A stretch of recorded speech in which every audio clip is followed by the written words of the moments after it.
Yeah. So Hardened Scales, you played this in the challenge on what day? It was Sunday. Sunday? Sunday, yeah. Okay, so that's actually the smaller one, right? Is my understanding based on time I'm zones. I'm not sure. I would imagine so. I don't know if there were definitely still some for this event. I imagine those were much more acute on the Saturday. Okay, Um, sure. So why don't you give us a quick rundown of A, why did you pick this deck, and B, what do you think is good about this deck, and C, what could possibly be improved about the deck? so I picked the deck because I love Hardened Scales, always have, and would not resist a chance to test it out and see if Hmm. it was actually good again. And also, it's the release weekend for Modern Horizons 2. This deck has a lot of MH2 cards in it, and I think gains a lot from the set overall. And it feels like they were trying to push a deck like this in the set, right? Hmm. You've got Right. Zabaz, you've got some of these other modular cards, and then you have Urza Saga, which is just completely busted and goes in basically everything. Um, but beyond that, obviously a lot of other decks either get much better with the set or kind of come into existence with the set. And Amulet, I think, is pretty cracked with Urza Saga as well. Hmm. I figured um, for this tournament, people might try a lot of like interactive decks, whether it's Hmm. Grief and Ephemerate or counterspells in Modern for the first time, and people love not just counterspell but counterspell decks. And so I mean, I'm not saying Amulet is necessarily bad against those, but I think a deck like this is kind of more structurally sound in those matchups. And I saw Mr. Seri, who streams a lot of Hardened Scales, was streaming a list that kind of looked cool, so just wanted to try it out, and was not actually planning to play the tournament. I just woke up early enough that I had some time to kill until the Legacy Showcase, which went Right. terribly, and just hopped in this. But this one went a little better. So this one started at 7 a.m. Eastern, correct? Yes, yeah. Oh, that's really early. I wasn't even awake by that point. I'm not gonna lie, or I Well, might have been like half awake. But the last time as well, where we discussed the Hogak challenge, I wasn't planning to play that either. I just woke up in time, oh, so maybe that's the secret sauce is to just accidentally wake up in time for challenges and then do well. well, so the secret sauce is to let your body naturally wake you up and not set an alarm and wake up trying to rush for it. Is what you're saying? I don't trust my body to do anything consistently. All right. Well, why don't you just break down what you think is different about this list as opposed to Hardened Scales lists in the past? Obviously, Urza Saga is a big upgrade, but why? Just give me the quick 5 second explanation of what really cards overperformed for you and the Modern Horizon 2 cards that you think were really the breakout ones. Yeah, so you have the Glimmerwasp, which is a very inelegant card, but also a very powerful card. And this is your additional Arcbound workers, basically. And it's kind of weird to say that just more Arcbound workers makes a deck that much better, but it really does in this case. And this one is better by enough that Mhm. it really does boost up the deck a notch. Like if you draw two of these, then you can just load up a bunch of counters onto the first one or something else. Whereas sometimes just drawing two Arcbound workers is kind of anemic. And then the deck has always lacked sacrifice outlets. Um, and so just having that kind of stapled onto an existing card or a new card is pretty nice as well. And then Urza Saga fixes a lot of problems that the deck has, and also is just kind of busted in general. And you have high impact artifacts you can find like the Ozolith and Zabaz and so on, Welding Jar, some of the sideboard cards too. And then Power Depot, it's not like strictly better than Nanoa Reborn. That card does actually have some advantages, but Power Depot just in conjunction with Arcbound Ravager, Throne of Geth, makes like counting up to lethal damage a lot easier some of the time as well. So this really does like a Seed of the Synod or Vault of Whispers impression all of the time in this deck. Except it does come into play tapped, which is Yeah, not that is a significant downside for a card, but it does have modular one, which is a really weird line of text for an artifact land, right? yeah, it's just an odd card on the whole. But I am writing about this deck for SUG this week. It's going to Hmm. be on the premium side, but then Right. becomes free a week later. So check it out at your convenience there. And then also, I imagine for Dominara's Judgment this week, podcasting with Ari, we'll touch on this in some capacity as well. Yeah. So I have a question for you. how good were these two cards? Because I've always been skeptical of cards like these in this type of deck, and I don't know, especially Power Conduit. I've never seen anyone play that card, for better or worse. I don't know. I mean, I love Power Conduit as a card, and I figured the interaction with Urza Saga is legitimately very strong, where you basically, in response to the third chapter, you activate the conduit and you get to put a +1/+1 counter elsewhere and get an artifact and reset it back to 2. So you're effectively tutoring for an artifact every turn and getting a free +1/+1 counter and making a construct every turn, which is kind of ridiculous. But it's Yeah. it's not at its best initial because you have so many good 2-drops already, and usually if you have a Saga going off, then that's already a great spot to be in.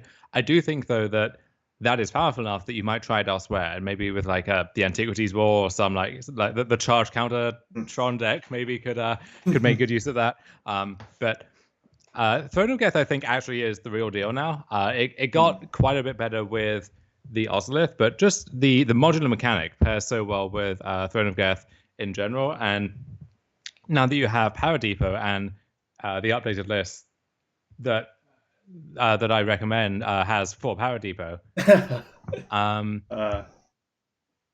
then it's so easy to like you sacrifice this, you put a counter somewhere, then you get to proliferate it. So Right. you effectively just have like the best combat trick of all time, right? Where you can just send your motley crew in, and there were just no good blocks. But one thing that was holding Throne of Geth back before, I think, was often you just didn't have that many spare artifacts lying around to sacrifice. So it would either be another creature, which you'd rather keep around, or the Throne of Geth itself. But Power Depot means you can just chain this over multiple turns. So to just to clarify this interaction, third chapter ability on the stack, you can remove a counter from this, and it will not sacrifice after the ability resolves. Yeah, it is. So Sagas as a card type are very strange, and then this one is as strange as a card has ever been, basically. So at the beginning of your main phase, the chapter goes on the stack, and then the way Sagas are worded is when the final chapter, when it reaches the final chapter, it puts some kind of triggered ability on the stack, and then as part of that ability's resolution, the Saga is sacrificed. But if when the ability resolves, it checks the Saga, and if it doesn't have that final number of counters, then it doesn't happen, and it sticks around. And I'm sure a judge could word it in a more official way. It's so that does come up in Legacy, actually, where if you have something like Crop Rotation or Elvish Reclaimer, you can put the trigger on the stack and then rotate it into something else. For those of you who don't know, this card interacts very unfavorably with Spreading Seas and Blood Moon. It's instantly destroyed if it ever gets Spreading Seas or Blood Moon. It interacts favorably with Thespian Stage, though. It doesn't. If you stage an Urza Saga, it just starts as though it had 0 counters and then slowly ticks up, which is kind of the desired outcome. So a lot of this card is just a weird card. And you can also, in response to the final trigger, you copy the Saga with the stage, and then the stage sticks around permanently as well. I don't know if you can do that before that point and have it not tick up until its eventual doom, but that does actually work. And then the real like final boss on this judge quiz is Mirage Mirror, which comes up in Vintage actually in combo shops, where that deck is juiced up by Urza Saga, as are a lot of other decks. And I'm still not quite sure how that one works, but someone will explain it, I'm sure. Wait, so you're talking about if you Mirage Mirror Urza Saga? Yeah. I don't think much happens because Mirage Mirror says until end of turn, right? Yeah, but I don't know if... So let's say on your upkeep, you copy the Saga, it gets the ability, and then I think it keeps it past that point once that wears off. So you just have a Mirage Mirror, except it can tap for mana, tap to make a construct, and so on. First tribute, just ask a judge. Just ask a judge for any ruling involving this card. Just ask a judge. What you're saying, Jarvis, is ask a rules lawyer. Suppose I am saying that. So the Ozolith, this is a pickup from Ikoria. Yes. Yeah. Every time I read this card, I'm just like, okay, this has to be busted somehow, and I assume it actually is busted in this deck. It is completely messed up. Yeah. This is what makes those Ravager kills out of nowhere with Ballista or Inkmoth Nexus are just twice as Yeah. easy, basically. And the great thing is that once you get one large creature, so let's say you do that Zabaz thing I mentioned, and you get like a 3/3 Zabaz, 4/4 Zabaz, and you have an Ozolith in play, eventually it grows to the point where they have to kill it. And then once it does, all those counters go on the Ozolith, and then whatever the next thing you play is just gets those counters. And so, crucially, you target the creature, and then if the ability resolves, the counters go on it. If the ability doesn't resolve, because let's say they kill it in response, then the counters stay on the Ozolith. So you can't drain it of counters that way. And so that helps a lot against stuff like Lightning Bolt, for example. But it's just such a great card where eventually any new creature just becomes out of control. It's kind of like how equipment past a certain point, you don't actually care what you're putting it on, just that you have a body to put it on. And the Ozolith creates those kinds of situations too. Also really nice with Hangback Walker, where you make a big walker, the walker dies, the counters go, and now you have a bunch of flyers where, all right, I'm going to try putting it on this flyer, and if that doesn't work, next turn, I'm going to try putting them on the next flyer. So yeah, fantastic card in the deck, and being able to find out with Urza Saga is part of what makes each of them so good in this version as well. So I think that answers about all the main deck questions. My question to you is, did you want more like silver bullets in the... Lee, I did not consider that. Although please, now I have. No, please stop. All right. Anyways, do you think you need more silver bolty cards than these, or is this just enough as it is? So I think those are the silver bullets that you want, at least the first copy of. Okay.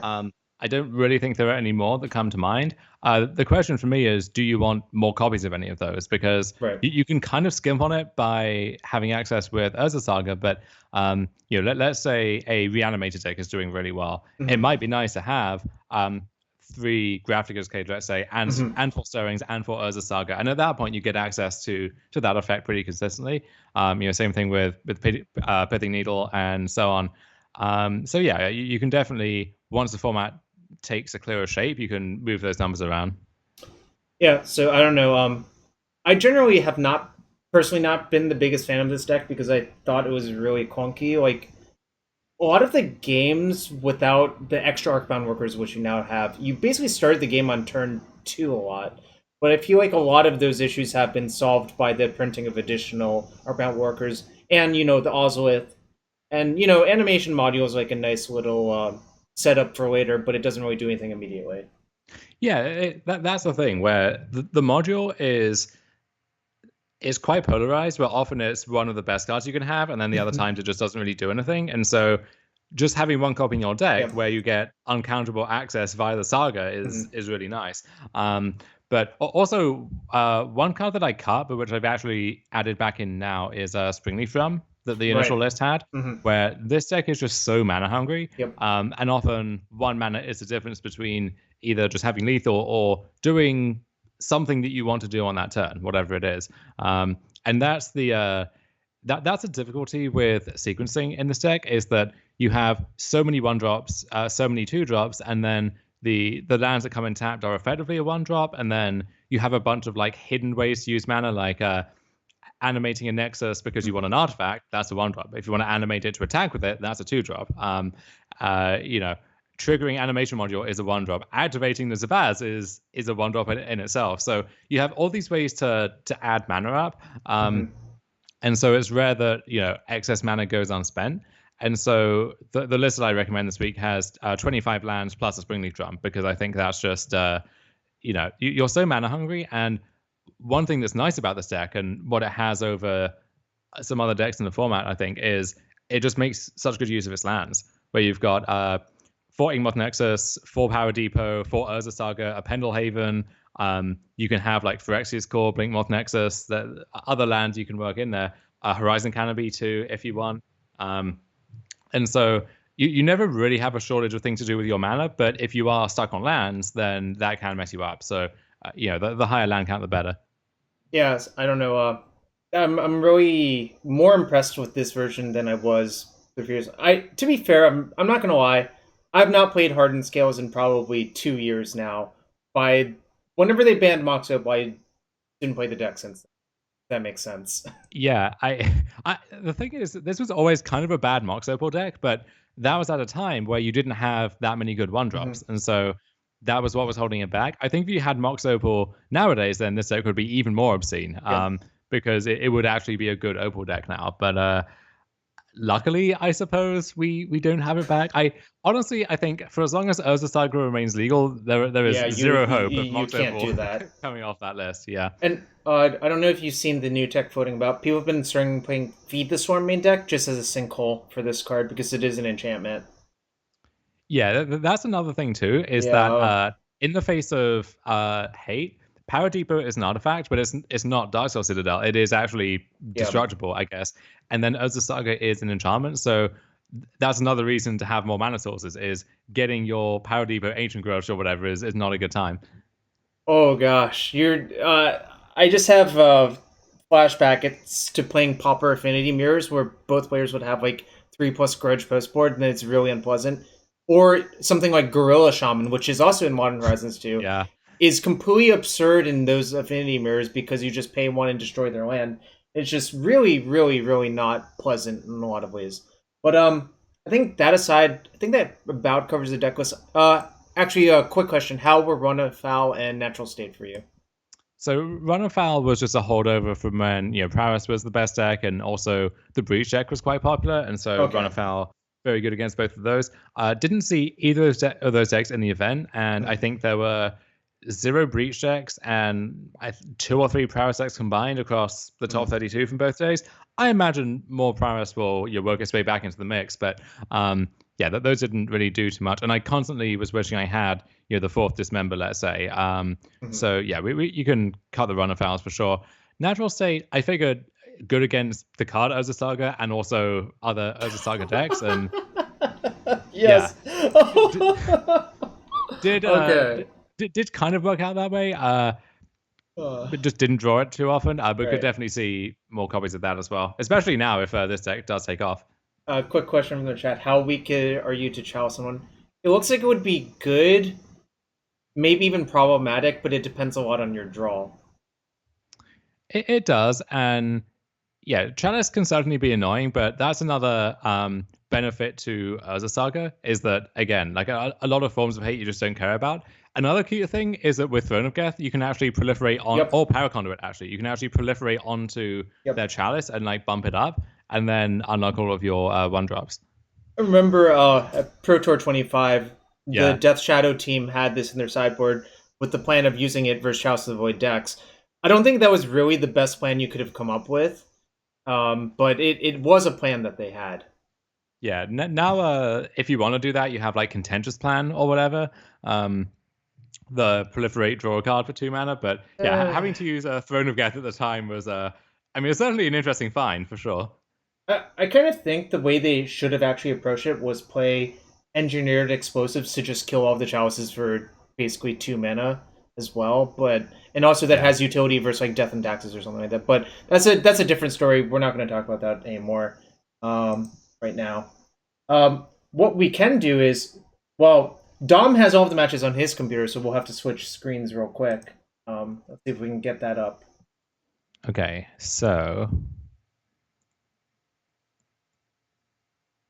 all right, so I'll screen share in Skype. Yep. I guess.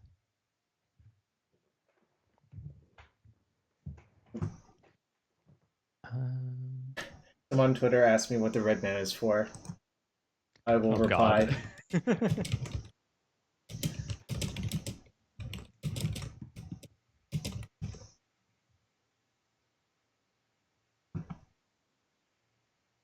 Oh, let's see. I need to make this. Hold on. What is going on? How do I resize this? Do I have to share a different window or screen? No, it's me. All right. I think now it is you. Look at this Jarvis. See, there's also a, let's see, full screen. Enter full screen. Got it. All right. Okay. So match number 1. So should be good to go. All Yep. right. So yeah, first game played with this deck, and we are up against a boomer black green strategy. Dark confident and everything. So like hex drinkers and stuff like that. So basically the Logan Nettles. Yes. Keep Great this hand. Yep. Busted. Yep. Can't complain. And this is another reason that I like this deck now is before, the deck's called Hardened Scales, and I think people maybe overestimate how essential that card is. Yep. But now you have so many different nut draws in motion effectively. So Urza Saga often can lead to those. The Ozolith with a bunch of different stuff. You have some Ravager lines as well. Sometimes Ancient Stirrings is tying the room together. So just a lot more keepable hands nowadays. So we get Inquisition, they take the Ozolith. I play out the Worker, and so the important sequencing note first with Urza Saga is ideally you want to play this on 2 if you plan to make constructs, because you can make one on 3, make one on 4, and get the Chooser effect. And I actually forget this once later in the tournament, but luckily it doesn't come back to bite me. So we get Thoughtseize again, they take my hand back. And now a third Thoughtseize takes my Walking Ballista.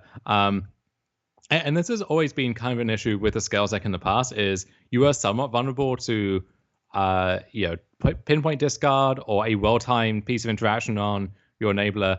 And so I'm thinking, okay, this Saga is actually going to do great work for me until Field of Ruin very rudely takes that out of the equation too. And now I'm feeling pretty terrible about my position, because I really do have nothing left over at this point. Luckily, we draw another Urza Saga.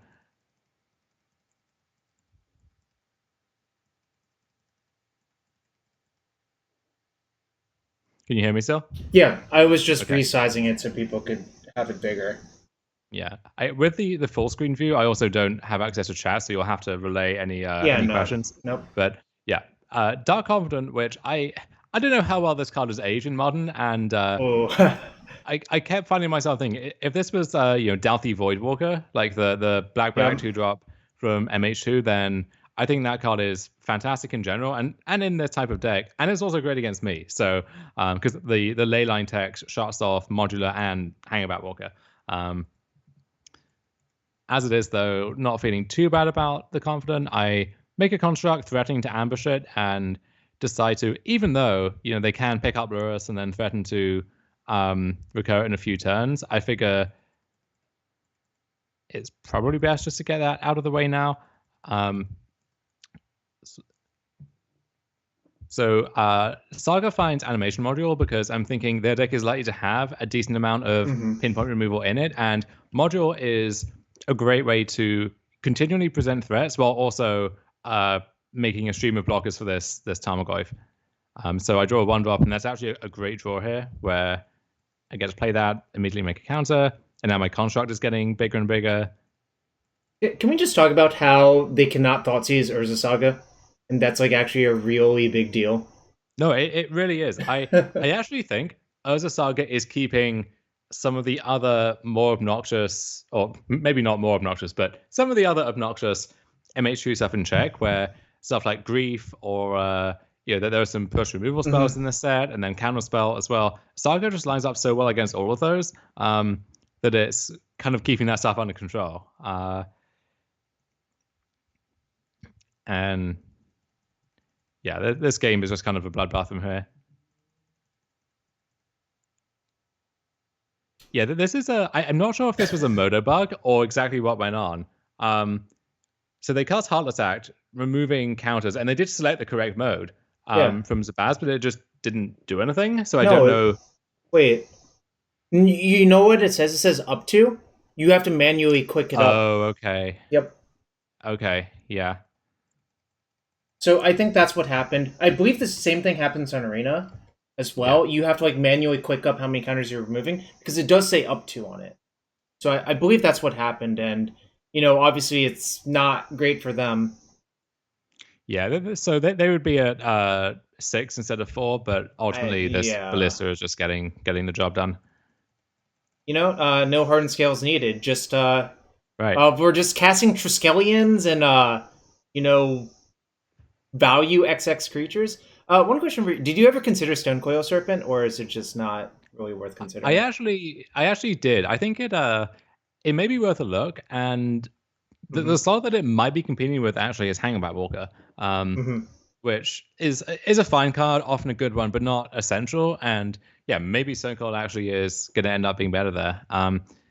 In general, I think the modular one drops are more important, Right. and there is a kind of diminishing return effect where like you're so good at spending all of your mana all of the time Right. that the flexibility of the serpent doesn't come up as much.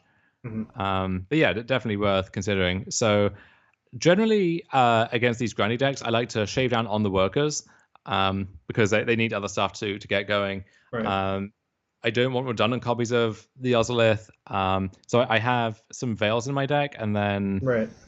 uh, would have ordered some other stuff into. Yeah, the welding jars. Um, and I bought out a throne because my thinking was, again, it kind of relies on having these other pieces, but I don't know if that actually is how it plays out in practice. If I had seen Voidwalker in the first game, I would definitely want the Dismembers. As it is, I'm kind of assuming they might have them, but I don't know. Uh, Skip past that first hand, excuse It me, was but a that one was, lander, not great. So that's all yeah, that matters. one lander with Urza Saga, so not Yeah. ideal. And this hand is great, and it has Splinter Twin Jarvis, it has Power Conduit as a Saga, so Uh, absolutely keeping this, putting back the redundant land. yep. And they thought some, yeah, go ahead.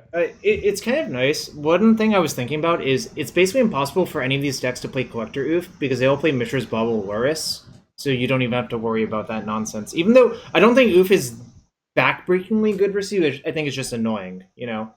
Yeah, and maybe you can just suck it up and do that anyway if you want to, but Mm-hmm. that's the other thing is that a lot of the Urza Saga decks are not actually like heavy artifact decks. So Right. I play against Sebastian Stugel, Makers of the Moon, later on a blue-eye control deck just with Urza Saga, right? And it's like you don't really want Collector Roof against that deck, but then Yeah. maybe you kind of have to have it anyway. I don't know. Anyway, draw Spaz for turn, so kind of happy with that. My Ravager has been Thought Seized. And I don't know if that's because they have a way to interact with this combo or they're not fully cognizant of how it's going to work yet. So I guess I'm about to find that out. No one knows this early on. It's just too complicated, you know? Right. And so I have a few choices here. I can just Ballista to trade with the Bob, or I can develop the Conduit. I decide that the Conduit's going to be, like I want to establish that, and next turn I can still Reborn, play Ballista, graph the counter on, and shoot the Bob and have the Ballista around. So in that case, I'm basically trading Ballista. I'm trading a 1/1 Ballista for a card, which I think is fine. And having the Conduit here means that I can actually reset this so that I have another turn to just make more Contract as well, even if the Conduit ends up dying at some point. So I figured that would be more important there. They got an overgrown tomb, so no big deal unless if they actually needed the land. Yeah, so just Tomb, Tarmogoyf pass. I get to do the thing. So Also for your life equity, really nice to get the counter off the Reborn, so it doesn't try to graft onto every single creature that either player ends up casting. I forgot it did that. Ooh, Field of Ruin is a way to. It is, although this does allow me to kind of free roll a counter on this. Luckily, I have a second copy, so I have the combo rolled up here. But they also Ballista my Goyf, so. Or they decay my Ballista, excuse me. So I'm kind of scared because we have a 6/7, a mighty large Tarmogoyf. It turns out when Urza Saga and artifact creatures are going to the graveyard, you don't need much more to get that Goyf pretty big. So I am thinking I could lose this game now, which is a scary prospect, but I just play out my cards, and I figure if I can start making... I'm going to take the first hit here, and... What is... So they Wait. E for 0, which is... Yeah? How did they even E for 0? Is that a Moto bug? But they just got it for 0. Oh, no, never mind. They put Lurse in their hand. I was confused. Basically, two actions happened at once. Got it. So Yeah. So EE, very good card against me in general, and also on this board state. And now they have Lurrus EE being threatened. So not looking good for the home team here. did you consider Arcbound Worker? I did not. That's actually a decent draw, I think, because it's good with the Ravager. It diversifies my my mana value a bit, and it can also just jump in front of the Tarmogoyf if need be. And yeah, I assume you don't attack because like you're trying to stabilize the board until you can like actually get the Saga thing going forever with the things. Yeah. Huh. I wonder if blowing it here is even good. I was pleasantly surprised that they did this. Yeah. Because now I just have the freedom to make a construct in the middle of combat. So I assume you also sack Ballista to Ravager, right? Instead of just paying them for one, because it doesn't seem like that does very much. Yeah. Yeah, exactly. I don't that play looked weird to me, but if they have like something else, no, this doesn't pass the smell test to me so far. Yeah, I also kind of assumed that they would buy back E for 2. Agreed. Yeah. Yeah. It is awkward then because they lose their own Goyf, although they can then recast the Goyf with the Lurrus. But I'm actually so this makes me think there is something else going on where maybe they have another decay or a trophy or something. Mm-hmm. Do you just block? So, yeah, this makes sense to me. I would just block here and yeah. So now I get to load up both of these.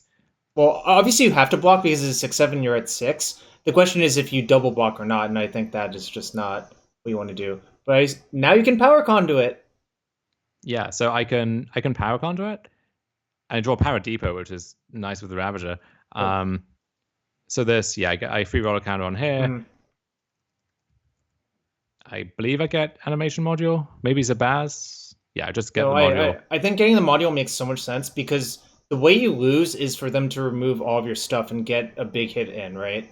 Yeah, notably, Depot module triggers off any permanent getting encounter. Yep. So that includes the Ozolith, and it includes Power Depot, Landmark Reborn as well. And so now I look at this. I get to attack with the construct, and they have to block because if they have nothing, and this is a good way to check if they have nothing, then this is just lethal on the spot. So, my question to you is, what happened if they didn't block? Would you go for it?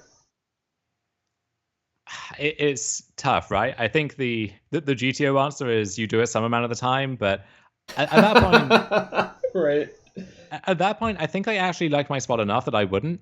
Yeah, but an interesting like counterpoint to all of this is they never removed your power conduit or animation module. So what could possibly be in their hand that could actually kill something? The only card that could actually be in their hand that they might not have used is Fatal Push. Yeah, or I don't know what else it could be necessarily. I figured my read was when they cast Bauble instead of explosives, you could say that's a sign of weakness insofar as they think they need something very specific that's not explosives, and this is just another draw towards it. Or it could be a sign of strength because they have some kind of interaction, but they don't want to take the shields down to cast the explosives right now. So I don't know how much you can read into that necessarily. Right. But I figured I don't know. That's the thing. Like if I attack, they don't block, and I don't shove, then I might actually be in a tough spot against Lurrus explosives. But I think it's more likely that I can win from that position than if I shove and they do have removal. So yeah, an interesting position for sure. Kind of a nice round one warm up where you kind of got to do your thing full blown, and you got to show off the power conduit, which was sweet. Yeah. That one has made its way out of the deck already, but nice that it got to. That's sad. Carry some weight in it. Yeah, it is. Well, okay, you got to make a few constructs off of it in your very first round, so it's kind of sweet. You got to assemble the Rube Goldberg for one round. Mm-hmm. So for round 2, I'm against a Griefer. I'm against the black-white Grief Ephemerate deck, which I think is actually a very good deck. It just hasn't put up that many results so far. So loving this hand until we know how this story works, or maybe it doesn't happen just yet in this game. Well, I was about to say, were you about to get double Thought Seized on turn 1? And then Thought Seized again on turn 2. That definitely happens at one point in here. Maybe it's not this game. Well, this Yeah. game looks like you're gonna get to just blast off. Well, all Well, right. almost, because there's Caldra, which if you haven't faced this yet, this is Yeah. incredibly obnoxious. Um, like that's quietly one of the more depressing play patterns from the set, where okay, yeah, it's a 1-2, you can kill it, and then you kind of strand the Caldra, but it literally is feast or famine, right? More so than the actual sword itself is. Like either you Right. kill it or you don't, and it's the game gets out of control. Um, I think that card actually improves the matchups of Stoneforge decks versus like Tron decks or like yeah, combo decks because you actually start dealing them chunks of 5 starting as early as turn 3, you know? yeah. Oh, So one of Vindicate. my scales gets vindicated. Yeah, Love it. Well, in that I love Vindicate. Not that I love that your scales got vindicated, right. you know? He's starting for Ballista, I guess. I couldn't even see the other cards, Yeah, but I skipped through it on the replay here, or did yeah. I had the land already. Yeah. So now this is nice because I get to just shoot down the Stoneforge before it can put the Cauldron in, and then they vindicate my Artbound Worker. So feeling good about that. But this is where disaster strikes because I decide and I haven't seen any of the grief ephemerate stuff yet. I decide to develop both hangerbacks, which is I think is what you would want to Oh, do normally, hold on. but Do you get solituded? I sure do. Yeah. Yeah. Okay. Uh, well, this is I also obnoxious. also I am kind of on tilt from this happening to me, and for not playing around it, I just forget that it's going to rebound on their upkeep and go Oh, so you were again. supposed So to literally play nothing, right? I think so. Yeah. Well, I Um, mean, if you don't, they just cast this and your thing dies for free. Well, not for free, but it's not great. Like, yeah. I do at least get to sacrifice it to the throne, so that's something. But yeah, not ideal. So now I'm reduced just to kind of attacking on both axes here for damage and poison. Um, wait. Uh, I'm trying to figure out why the 3/2 didn't block one of your 1/1 fires. because it doesn't have flying. Oh, that answers that question. And then Okay, they're not it has flash and lifelink, but not flying. Right. yes. Subtlety has flying and flash, but not anything else. Okay. Honestly, not quite sure why this one has flash either. That's not a good play pattern in my view, but whatever. There we go. Um, and Right. so this kind of sucks because they draw another Stoneforge. They fail to find an equipment, so already have the second one So in they hand have in all likelihood. Batter Skull in their hand as well, probably. So I have to grind through Cauldra and Batterskull and whatever else And is you coming don't down the have pipeline. much going on, but you have a lot of reasonable top decks. That's Yeah, not one that of is not them, one though. of them. Yeah. Right. So looks like you might be dead this game. Yep. And okay, if they're just main facing the Cauldron, it means they feel comfortable that they can beat you down quickly enough. Also, Yeah. I'm pretty sure that you can never basically okay, that first up that thing's indestructible, right? And it has first strike, and if it deals Yes. damage to your creature, you exile it. So it's actually really impossible to interact with minus something like Vapor Snag, right? Yeah. It basically you can't block it at all. So that's another thing where if it Mm-hmm. was a case of well, my stuff's gonna die, but I can at least put a bunch of stuff in front of it, then that Nope. would be one thing. But instead, it just like you cannot block this. That is not a thing that you can do in a game. So I proliferate. I actually forget to put a counter on my Llanowar Reborn here, which Awkward. is Yep. just quite sloppy. But So you're trying to eke out the poison kill somehow, luckily. yeah, at this point, I'm thinking, all right, well, let's say they just have absolutely nothing. Yep. I can get in for effectively 2 a turn with a Nexus, where I'm Mm-hmm. dealing 1 here and then sacrificing, and then if I find a way to put counters on my Nexus, Mm-hmm. maybe we get to stitch something together. Or if I draw like a modular creature, I get to sacrifice, and then. So now Ravager is lethal if they don't have a pitch card, one of which we already see in play, which honestly makes it. Oh, Oh, can you spell what happened, Josh? yes, I look. It's very easy to figure out what happened. You drew Arcbound Ravager, and then your opponent, I guess. Well, honestly, I wouldn't have typed anything in the chat if I were you, but I'm not you, so live your best life, Dom. I think what happened here is because my screen name is Italian, they assume that I spoke Italian, and so they're salting at me in Italian, but I, as an ignorant Brit, have no idea what they're saying. So I just get to, sail off into the sunset. Yeah, I don't know. Sometimes the replay fast forwards a little bit too much. I don't know, but obviously it's clear that you drew Ravager, and in that board state you have to just shove because why wouldn't you shove, right? Yeah. So here we start with what I think is a pretty decent hand. We've got the Veil that should, in theory, interrupt any shenanigans that are going on. Oh, I do like how those pitch card decks do replace some number of lands with the Zendikar Rising lands because it just makes it easier to do the thing. And I think that's a tell that is what is going on over there. Exactly. Because you wouldn't put those cards in your deck otherwise. Yep. And they do have, vulnerabilities even beyond needing to pay 3 life. But yeah, if you see this, that's a loud signal that that's what they're doing. They probably have Malker Rebirth in their deck as well, if I had to guess. Yes. So this is unfortunate because I just can't kill the Stonefort on the draw. And I mean, you're. So now this is this game. So I get Plague Engineered. Okay, chat. Don't forget, Archon Ravager is not actually a construct. It's a beast for whatever reason they were thinking in the production of Darksteel. Probably so you could sack it to Ravenous Baloth. Or fight with Contested Cliffs. Yeah. Or fight with Contested Cliffs. But yeah, so this is just a full-on literal grief deck where we have the most annoying cards from this Modern Horizons, and also the most annoying still legal card from the first Modern Horizons, just teaming up to make people quit Magic. Lee's pointing out in the chat that it didn't actually have a creature type in Darksteel. I was hoping no one would remember that. Yeah, I like the original Darksteel art, but yeah, it's kind of jarring seeing that now where it's just artifact creature, right? Maybe you can just hit the advanced thing one by one instead of you kind of click it a little bit fast. But a second Plague Engineer, I'm pretty sure I just scoop at this point. Yeah, there we go. Okay. Well, the problem is you can't really get out of that because did you side in Dismember?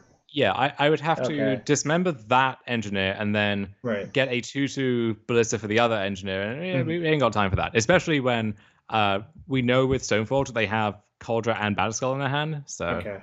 Fair. Yeah, they'll make it difficult. So your game 3 on the play.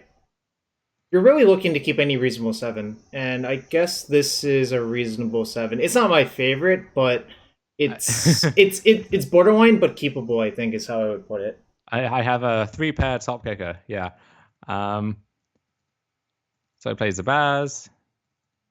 And yeah, this is where the thing happens to me. So, and do note as well, this is part of why this is so messed up. Let's say I just held open the Dismember.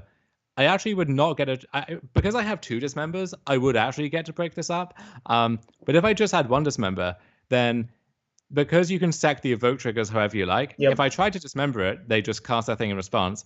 If I don't dismember it, they just take the thing and then still cast their rebirth effect. So 1 removal spell actually is not enough to break this up. You need to have 2 interactive spells on the first turn, which much easier said than done for the most part. So chat's suggesting maybe just hitting the play button is better. Yeah, probably. Okay. So Scales. Okay, so that's a great top deck because now this will be a 5/5. I just have a 5/5 attacking on turn 2 after being Thoughtseize twice. They're already at 8.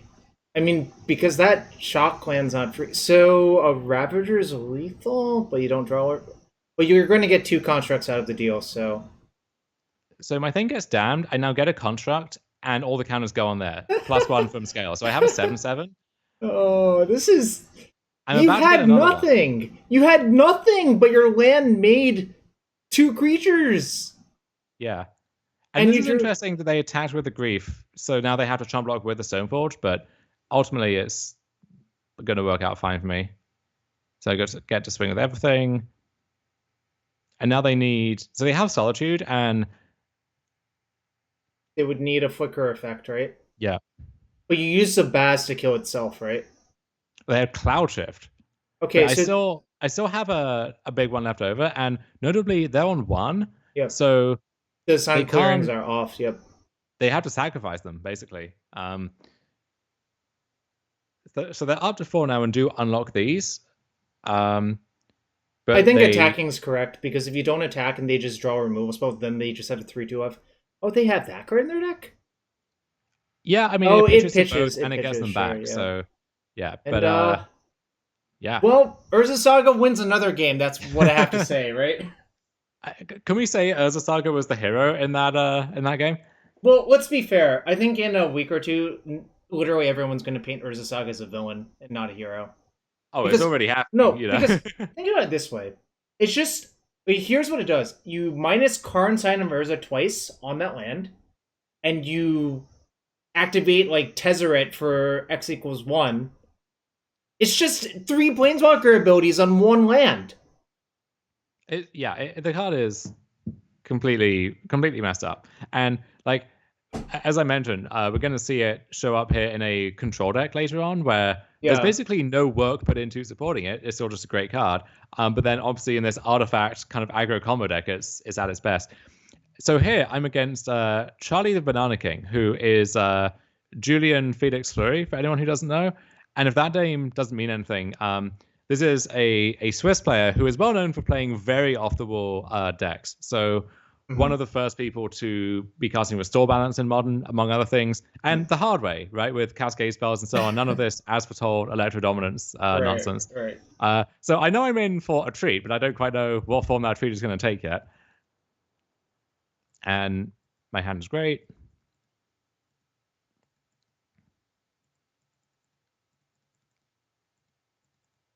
So it looks like they're probably Grixis Shadow based on this sequencing of lands. I figured something like that. Oh, it could be John Death Shadow still.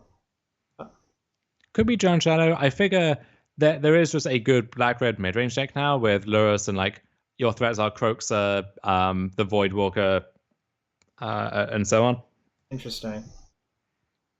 Could be Jund along those lines as well. Yeah, anyways, you just have to play all of your stuff out. Waiting is not an option versus discard. Zagoth's Triumph, huh? 4-color Shadow? I mean, even that deck can't really afford to play a Triumph. So at this point, I'm thinking it might be kind of like the Aspiring Spike, like Lurrus Bring to Light deck. Yeah.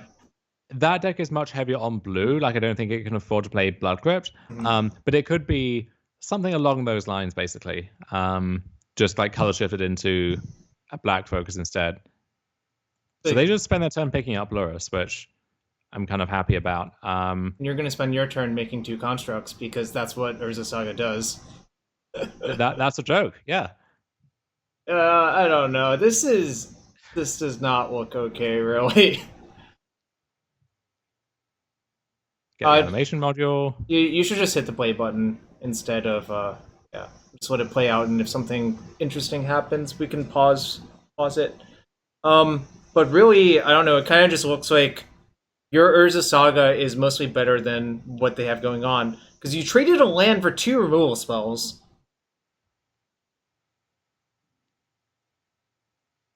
Yeah, so I just let the Ballista die here because that puts a counter on the Ozolith, and then that's going to be stronger overall. So I could start loading up the Nexus here, but I figure there's no real reason to do that. And look at this, just Arcbound Worker by itself now with these 3 effects, just doing some kind of disgusting things. This is ridiculous. This module has looked really insane. Unearth? So just to back up their Lurrus, I guess, once it gets killed is the reason to play Unearth in these shells. And it does make me think, maybe Croxa, maybe I don't know, Tarmogoyf perhaps, Valky, I don't know. I will find out, and I guess all of you will as well in the second game, where I get bamboozled. I don't know, okay. This deck has looked really good so far. So I'm thinking, all right, we can work with this. Even have a backup scales here. Oh, yeah, just play. Yeah, just play, because I think most of the turns are fine. So they're just going after all of your... Well, they took 1 scales and 1 threat. Interesting. And a Ravager comes down. You're pretty... What? Right? That ended up really poorly for you because if you'd known no. that had been the case, you would just sandbag the Ravager. And Or not that. I would have held the second welding jar, and at that point, I would have kept this land and would be able yeah, to make no. constructs. But instead, I just have nothing, like actual nothing. It's kind of hard to predict that they're going to smallpox you right there, right? Oh yeah, it is absolutely not kicking myself for missing that one. Yeah, it's fine. And at least you get to float and do this. Yeah, I figure my best shot here is just making a giant thing and hoping they They don't have have no anything. And removal. with the two welding jars, but what welding jar does not protect you from is a second smallpox. So Okay, yeah. No, you have no lands. They have Renin 6. So what's actually going to happen is they'll get to smallpox Renin 6 ult before you have enough lands to do anything, probably. And I believe that is what they call a hard lock in the business. I thought they called that a Splinter Twin situation. Well, you might, Jarvis. I couldn't possibly. Oh, I don't like that term. Okay. Now this hand, I'm thinking, all right, if this hand can't get it done, I'm not sure what can. But do have some interesting choices over how to sequence this, because part of me wants to just hold open Veil on this turn against that Inquisition of Thoughtseize deck. Part of me wants to guarantee that I have Hangerback on turn 2, which is nice, kind of smallpox insurance and so on. End up just playing the scales. I figure if I draw a land, then getting to curve this into Walker or Ravager is pretty nice. Let's just unpack that real quick. Let's just hit pause. I think the issue with leaving up Veil on turn 1 is, first off, your second land is tapped, so it's not a guarantee you'll be able to do anything. Like, okay, so you leave up Veil on 1. On 2, are you going to just play a tap land and leave up Veil again? It seems kind of awkward. That's the thing. And even if I want to play a full turn behind and let's say play a Scales and hold up Veil, there aren't actually that many lands in my deck that let me do that. Right. So it's kind of hard to justify that, I think. And quick question hit pause real quick. From the last game, someone suggests getting Zabaz and Arcbound Worker instead of 2 Zabazes. Yeah, that could have worked, maybe. I'm not sure why I thought that was a bad idea at the time. Well, the real thing is that plays so much better around a second smallpox, which is... Yeah, okay. I think what happened was my first plan was to get Module, and then I can play my thing and make a 1/1, but then I ruled that out because what if they... they can start paying the 1/1 with the Renin 6 to eat through the jars and then smallpox my Zabaz. So I figured I wouldn't want to do that. But actually, with that in mind, if I had just stepped out of that tunnel vision, I think maybe, getting the worker there would have been better. All right, yeah, just hit play again. Okay. Natural state. Just deal with all of my cards, and now I feel very heavily exposed with smallpox. They don't have that. What they do have is Cruxer, and at this point, this Veil is just really not doing anything for me. And so they lightning bolt this. Unfortunately, okay, so I pause there. What I could have done is sacrifice Depot and Ozolith to get a 4/4 Ravager, which maybe actually would have been better. It's tough to say. I guess then I had the Zabaz, and then I think my issue with that was that I know that they're planning to work towards Croxer, and then the 6/6 is just going to blank my Ravager anyway. And they actually are close to having enough fuel to just escaping it 2 turns in a row. So I figured I needed to work towards something like this, possibly. But that may still have been wrong. I don't know. So they get Croxer back, and I'm at this point not feeling great about this game. But I think, okay, well, if we look at the pieces I have to work with here, and Ravager being, or Worker being another one of those. You're close to killing them with damage, and you also might be close to killing them with Infect. Running there, I think, is a mistake into the Pendelhaven, obviously. I think they just didn't see it. Which is kind of weird, because the Pendelhaven's not really hiding anywhere. It's just... Well, it is also kind of an innocuous card, right? It's just there, and it's not doing anything until it really is, and then... It's often more of an implied threat than an actual one. But yeah, so this means I do get to block. I get the counter on here.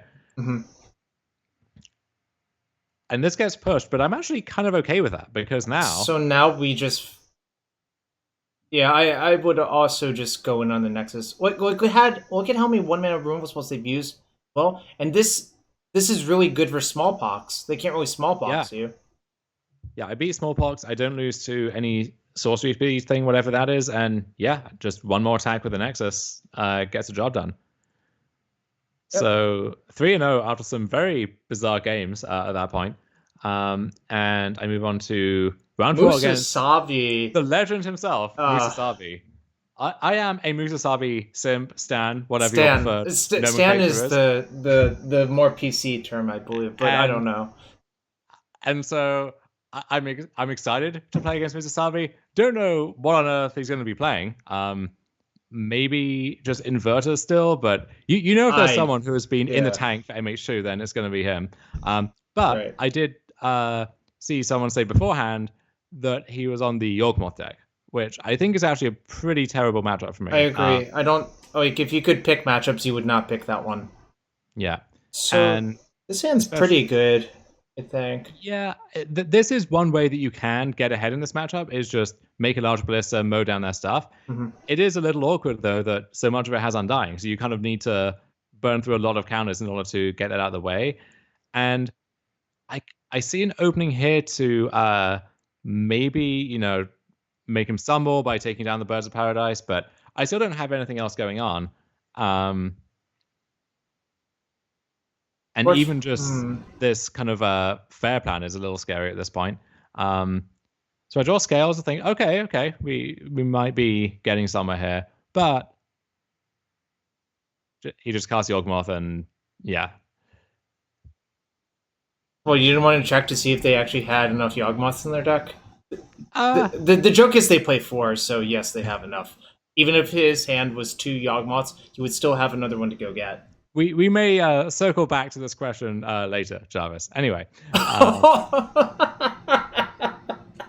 Okay. So, game 2 against York, I brought in the Cage, obviously, the Pithy Needle, all of the dismembers, and just shaved some of the slower stuff. Like, Module is not really what the games are about. Neither is Conduit. The workers are just kind of mopey. So I assume Veil of Summer doesn't actually do anything.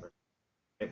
Yeah, because they have to be so creature heavy for their combo to work, and usually their interaction, insofar as they have any, is like a weird mix of stuff. It's like a Fatal Push and a Trophy and like a Force of Vigor or so on. And ideally, they want a lot of their disruptive pieces to be attached to creatures for Eldritch Evolution and Call of Calling. So stuff like Plague Engineer, for example, Reclamation Stage, stuff like that. So Veil actually is not going to do much most of the time. Cavalier of Night is the favorite one I've seen in previous lists. What's that? Cavalier of Night. Yeah, that was a Tom Ross special, I think. Not sure people are really playing that these days, but yeah. So this is a landlight hand, but otherwise has everything I could possibly ask for. So, and against this deck, you don't really have to be scared of discard at all. So I don't need to I don't feel obliged to put the Cage out there in advance of that. So this is a little awkward, but you still have time. Like that kill. Like obviously it can kill you quickly, but I think on average it generally doesn't. So yeah. Although this Spellskite is actually very annoying because Spellskite is good against modular because it can threaten to steal all of those counters, and also as the game goes on, if I need to dismember something, then I have to work through the Spellskite first. So that is definitely a major annoyance. And I know I want to Stirrings for a land here, and I find one, but it's one that's on a time delay, and I don't have the mana to do anything with this. Oh, and also, he knew they know what's up. They knew that, but actually, the Cage as your follow up is not bad, right? Yeah, the timing worked out nicely in that sense. However, there is nothing stopping them at this point from just murking me with Yawgmoth. Love to Yawgmoth. Yeah. So they attack, and I decide to take the trade, and it's a little weird for them to... Well, it's weird for me to do this if I'm giving them the option, right? Because they could tell this was coming. But luckily, this actually works out nicely for me, because I get to dismember the Yawgmoth, make them pay 2 to redirect, and then make a 3/3 ballista, which with Llanowar Reborn becomes a 6/6 ballista. And this is something, notably, that Power Conduit or Power Depot, excuse me, does not do in quite the same way. So definite trade-offs by cutting that card for sure. Right, Graft and Modu are sufficiently different abilities. Yeah. So I'm kind of liking my spot here. And the nice thing about Cage is, if you just shoot any Undying creature with Cage out, it works out very well for you. Absolutely. Were they dead? Okay. 6. Yes, they were dead if they didn't block. Yeah. This is the old joke that I remember Sam and Matt Nass made, which is, if you think they might be dead, they probably are. You should just always look. And the answer is more often yes than not nowadays with all the new toys. Power Depot. Okay, let's answer this question. What spots is Power Depot better than when we're reborn? So the main one that comes up a lot is when you have a Ravager and you want to cast it to set up for a future turn, but you don't want to expose it to something like a lightning bolt. And Power Depot by itself gets it to a 3/3, and obviously if you have a Scales or something, then it's even larger. And so you only need one other artifact to get it out of bot range, and so it makes it easier to establish the Ravager, which in turn makes anything else you play, stronger and safer at the same time. And then later on, when maybe you have Ravager and a bunch of other stuff, the Depot lets you kind of load up on the Ravager very easily and then transfer all of that to your Ballista or your Nexus or whatever it is.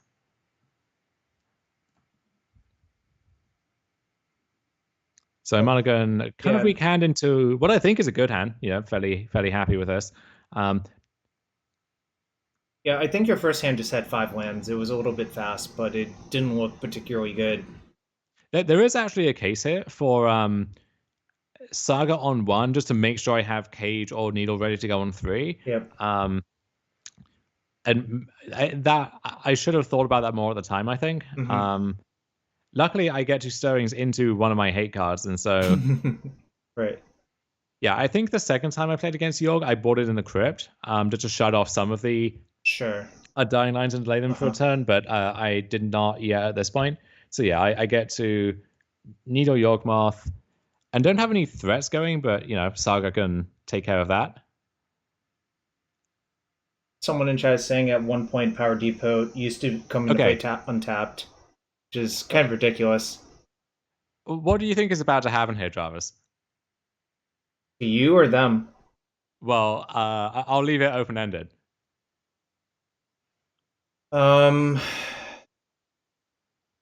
I honestly don't know, but it seems like a Court of Calling for 2 is very likely, right?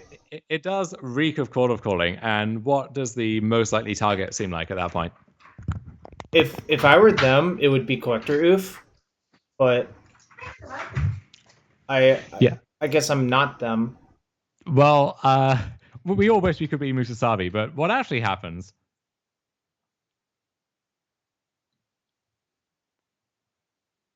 Is there like a better card to go get than? There is. Oh, I forgot. Yes, I now remember. That basically would have killed your Ravager DOA. Yeah, and that just voids my entire deck basically if it sticks around. And the sick thing is, you can't even play a Ballista and then kill it because the Ballista just comes in with no. Counters. It doesn't. Yeah, I actually do wonder if with this red version, if I meant to have a Pyrite Spellbomb in the 75 somewhere just for Saga purposes, but that's kind of by the by. Anyway. Well, the other issue I have with that is it's not actually a good answer to Collector Oof, which is something I think you would want to do with it. I don't know. But I guess being able to kill something like Blight Beetle would matter. Or something weird and fringy.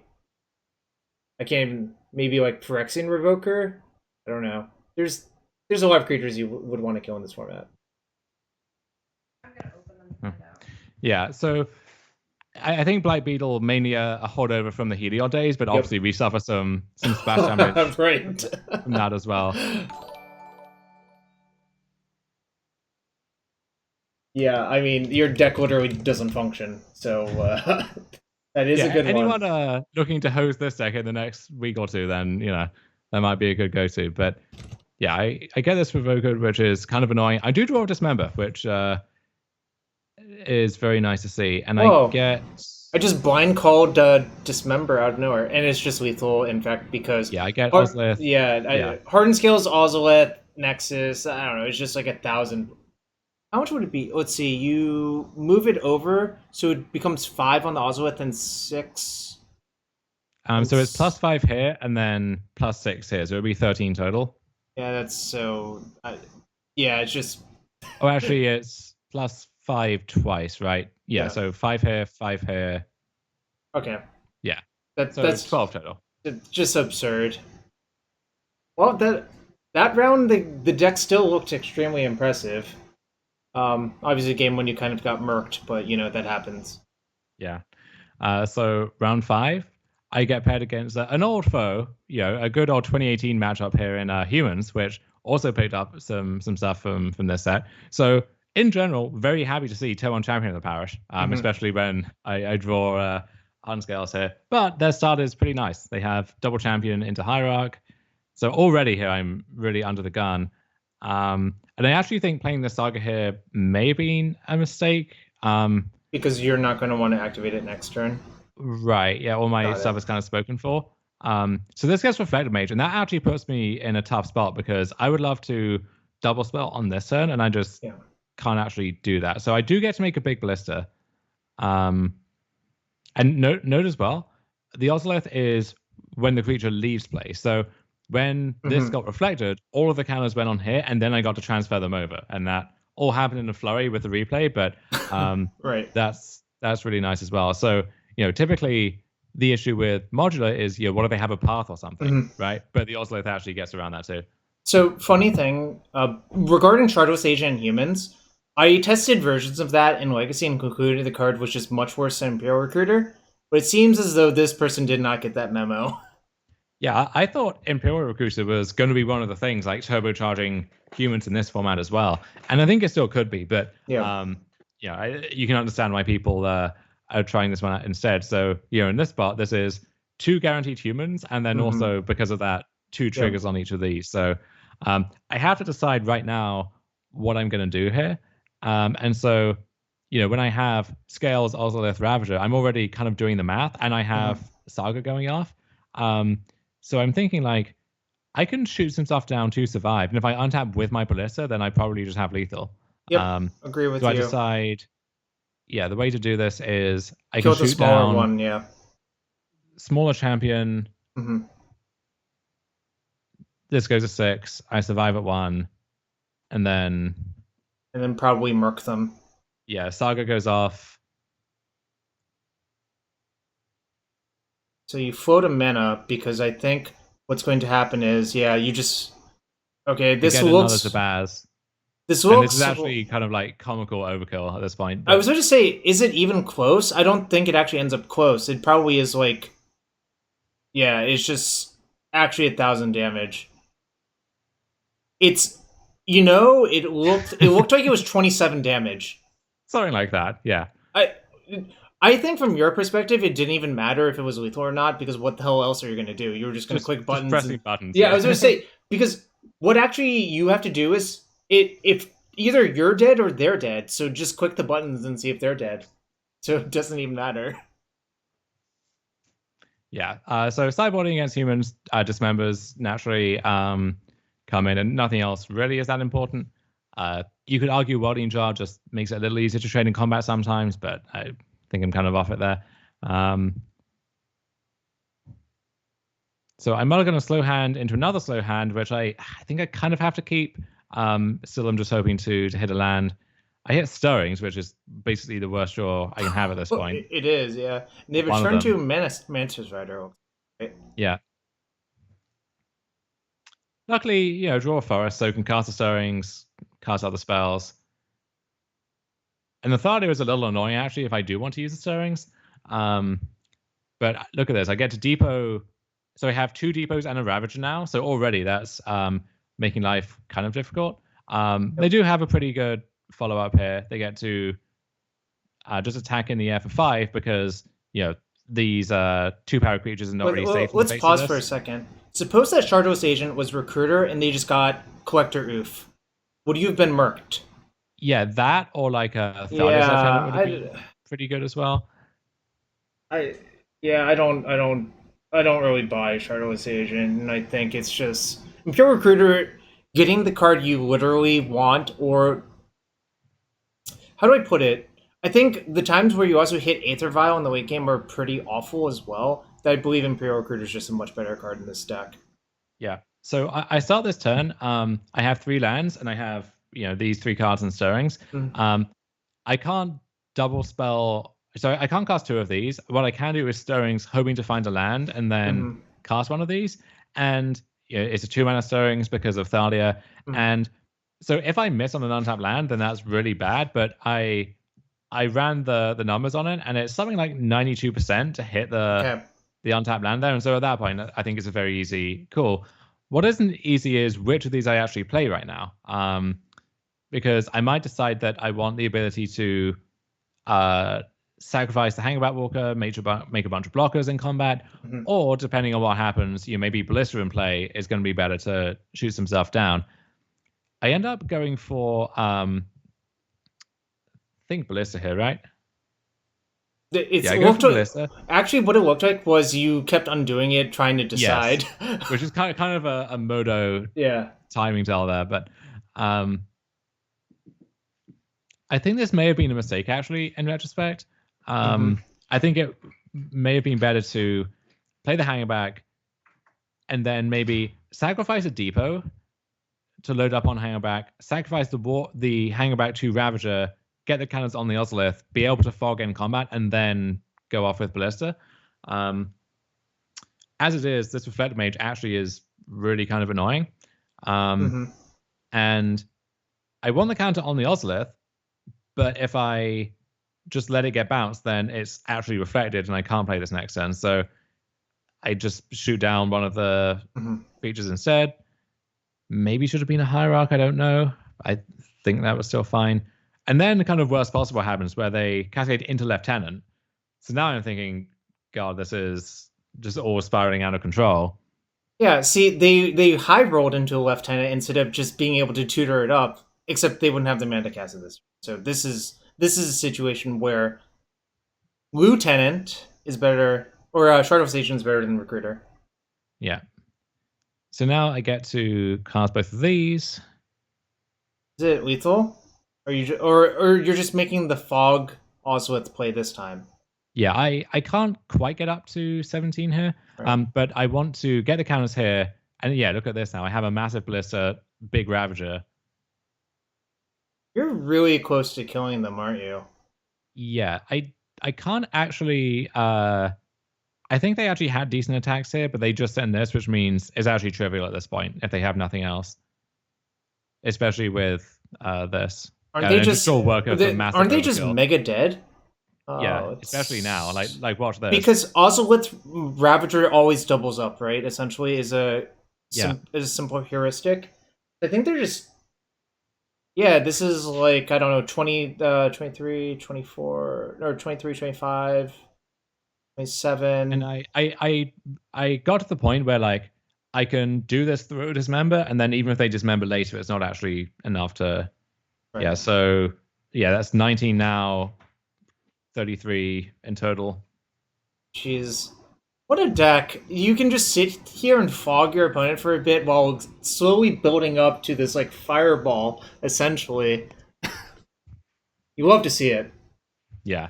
Kind of absurd. So 5-0 at this point, feeling good. And now on to game 1 against the one of the new menaces of the format in the Cascade Footfalls deck. So it's like rug control, essentially, with... well, it's not really a control deck, I guess, right? Yeah, this hand is not all that inspiring, but it's, fine. I decided I do actually want the counter here because once I have Ravager, it's kind of the same thing. And yep. I would rather have just like a bigger Hangback ready to go. So does that deck play Subtlety? They usually do in the 75, yeah. Okay. That's kind of brutal, actually. Because Yeah, it's annoying. yeah. I mean, well, I mean, I it's not the end of the world, but obviously, you would prefer not to happen. yeah. So it's either ancestral or footfalls, or do they just It not play is it's ancestral? always footfalls. It's Okay. always +8 power at least. So I love how they just decided, or how they figured out. Yeah, drawing 3 cards is chalked. Why don't we just kill our opponents? Right. And the Nexus, I'm actually eyeing like already. Can I piece something together in a turn or two where I can get through here? 1, 2, It's 3, 4, 5, 6. It's very close, right?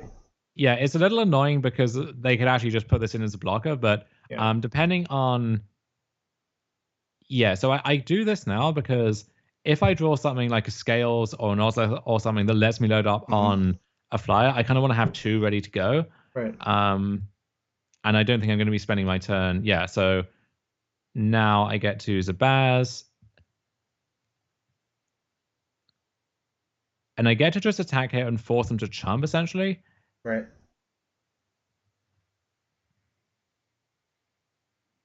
There's going to be a few And questions this, for you after this game. okay, I'll read them to about you. the No, decisions here, or no.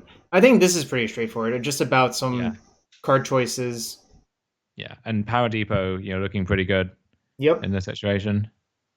And so now, I'm scared of like another outburst representing +3 damage, or Yep. what if they have Fire Ice or something. Mhm. So I get the free block here, and I get to boost this up to a 5.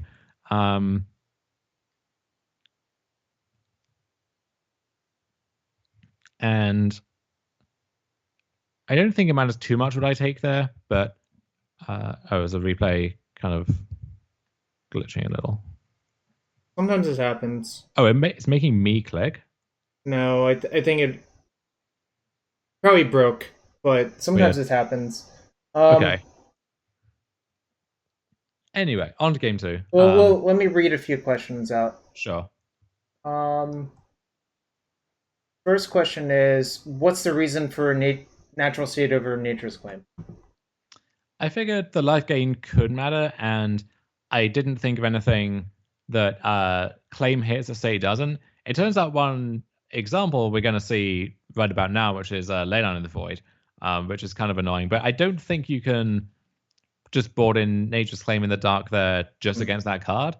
So maybe it is actually strictly better in that sense. But I would expect a ton of Leylines this week, so maybe that is a good argument for claim now. Leyline is decent versus you, although it's kind of weird to side it in your rogue deck. I don't know. How do you feel about that, actually? You kind of have to, especially for the Cascade Living End deck, where there's not really anything better you can play, and a lot of the normal options that you would go to are boxed out by the Cascade requirement. Right. And yeah, Leyline also is the best card against the Troll King decks, with the Cookbook, Daredevil Recursion, Troll King itself, of course, and then Cauldron Familiar, and so on. So yeah, I think this card, you can expect to see a lot of it this week, and should probably play it yourself if you can. So we're just going for the gusto, huh? Yeah, Conduit Saga seems pretty good here. This gets Petty Thefted, and that's fine. And they have no third land, which I think... Oh, they have ice. Forgot that card exists.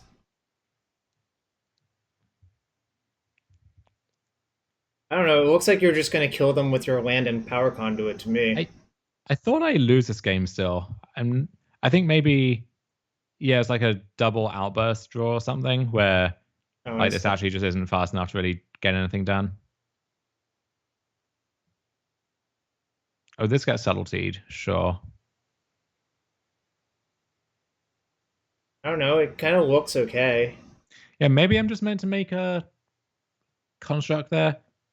I thought you were going to, actually, but... Yeah. I think I probably should have, actually, in retrospect. Yeah, this is kind of the worst thing that can happen now. And if I had a construct, then, next time I make another one, and then I see. Okay, so in better shape. What you called was 16 power on turn 5 out of nowhere. Yeah. And there's actually, I think I can probably grind through the first one, but the second one is, I just can't come back from. And I actually do the math here to see, is there a way and I think I'm just short because You're like I no one. longer have Uh, modular is the problem, and I don't get the token when this dies. And if either of those weren't the case, then I would be fine. I'm also 1 mana short of mhm. activating another Nexus for another artifact, so I'm actually like just there, but not quite on every axis. Um, Wait, it goes to 3 games. Oh, yeah, you won for. One quick question. No need for Gem Razor anymore. Did this deck ever play Gem Razor? there were lists that did. Yeah, Okay. it's quite hard to cast as a thing. I don't know if Mhm. it was ever that necessary in the first place either. Um, like Right. one of the main use cases was like against Khan decks, for example, you would like Gem Razor down their bridge or their whatever, and then be able to attack Khan. The Mhm. other thing too is with Depot over Llanowar Reborn, you just don't have as many green sources baked in. Mhm. So yeah, I think that Gem Razor is not good now if it ever was. If you expect more ley lines, you should just play Nature's Claim, I guess, over Natural State is what your actual Yes. recommendation would be. Yeah. I mean, Gem Razor is a kind of a more functional card in general, but Mhm. anyway, so I'm facing a turn on Leyline where my hand would just go totally berserk. Otherwise, as it stands, it's a little You have a lot of 1/1s for various amounts of mana. yeah. But nice thing about Urza Saga is sometimes it just does a thing, right? It doesn't care. It takes prisoners. It just makes star constructs. They're not even star. They're actually 0/0, and they get +1/+1 for every Yeah. artifact you control. So you can murk them with a Merfolk Trickster or Merfolk Trickster, I guess. Ugh. Okay, so actually, hold up here. This is. Oh, I guess I drew this land for the turn. Yeah, I was Yeah. gonna say, um, if I had both of these already, I would want to play the Nexus so that once I tapped Mhm. out for the construct, I'd have the forest left over for one of these. But I think it's all fine. So now, oh, they hit the okay, They yeah, hit the because now Ravager they and you just let it go because Ozolith will put the counter on it. Anger yeah of the they Gods. Oh, that's sad.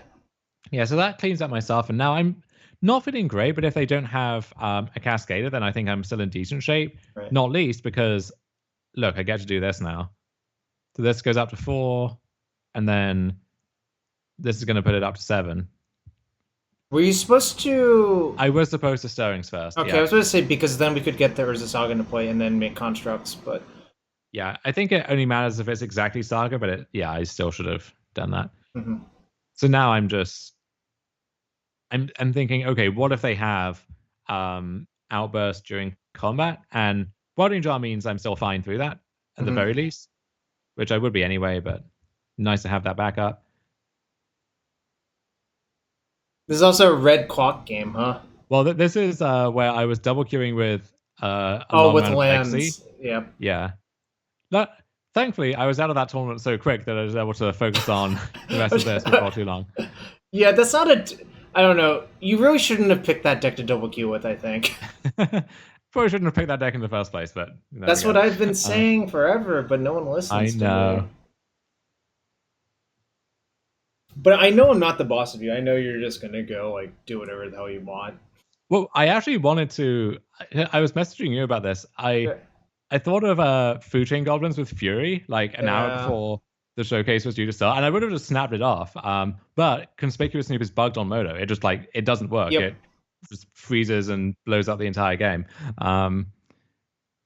So that's a little irritating. I really am keen for that to get fixed because that deck is hot. But Literally, goblins are hot. it is. Fury is hot. All right. All nonsense aside, what's going on? Just hit play again. Oh, Yeah. yeah. They're not in good. Okay, they finally have it, but So I guess you're gonna use welding jar to protect. Oh no. Well, if they blocked here, I could just sacrifice a jar and put more counters on and Yeah. get it above an 8. But yeah, at this point, it's just they're in purely defensive mode. Stomp. So you could jar it, or you could just sack it to Ravager, or you could sack it to that. You have so many options. And this is my issue with Leyline of the Void. Like, it obviously stopped you from going berserk, but they still kind of just didn't really have good counterplay to it, right? Yeah. or I mean, good counterplay to like you just attacking them with your 9/9s for 2 and 6/6s, and animation module yeah. also looking really good here. To be quite fair. Right. The other thing too is the list without cryptic command often, if you get ahead on the board, there's no way that they can like suddenly swing that race in their favor. Right. Wait. So I mean, even cryptic it would not be enough. I'm just so far ahead. But how many of these lists actually play cryptic command? I think Spike's list did.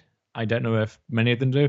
But one thing you observe here is a classic scale trick of with module and Ravager. Yep. You make a servo, you sacrifice it to put a counter on. This triggers again. You pay 1, you make a servo. So you can basically pay 1 to put a counter on Ravager, and just have this thing going back and forth as like an infinite blocker as well.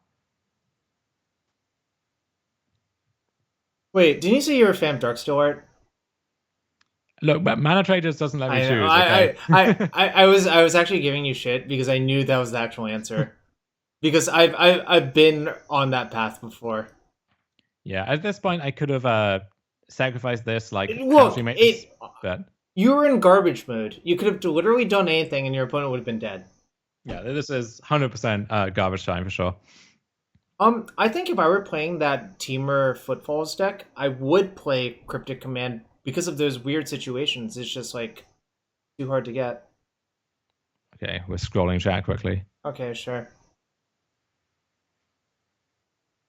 Any foul-mouthed questions that didn't make their way to my ears? No foul-mouthed questions. All right. Okay. So 6-0 now, feeling very good. And I think I was locked after round 5 regardless. Or maybe not actually, because I think 1 X2 snuck in, but nice to actually be locked now. And so here, table 1, so to speak, this is what ends up happening. Did you play a second Ozolith into it? No, not my mistake, Jarvis. Just, I'm against a cool deck, okay? Okay.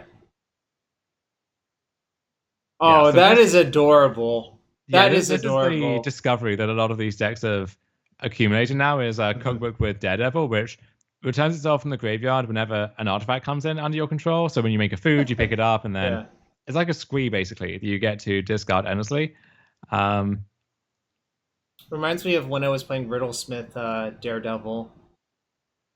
Well, obviously it's different, but it has a similar feel to it. Wow. Is this the normal version of this deck?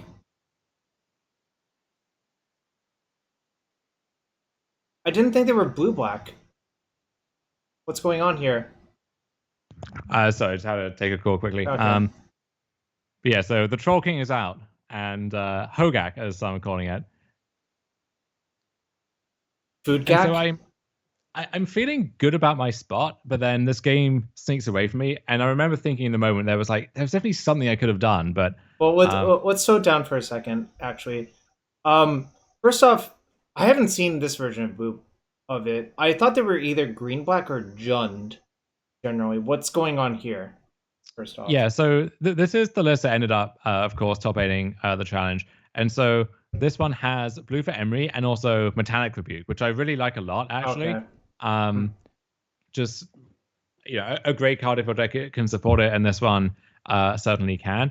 And yeah, so outside of the basic core of the food stuff and Troll King and Asmore and so on, there's a lot of ways to customize the deck, and I know Doomwake on his stream has been iterating a lot on it. A friend of this player here posted on Reddit that they actually said after the tournament they would cut the blue from the deck, so maybe that's not as good as it appears at first glance, but it sure looked good in this game. So I mean, I think the way you probably lose this game is taking 3 Feasting Troll King hits without being able to develop a big enough creature, right? Oh, I remember what happened. Yeah. So I think there was maybe still a way I could have navigated around it. These cookbooks are oddly... They're so much better than I thought they would be, is how I would put it.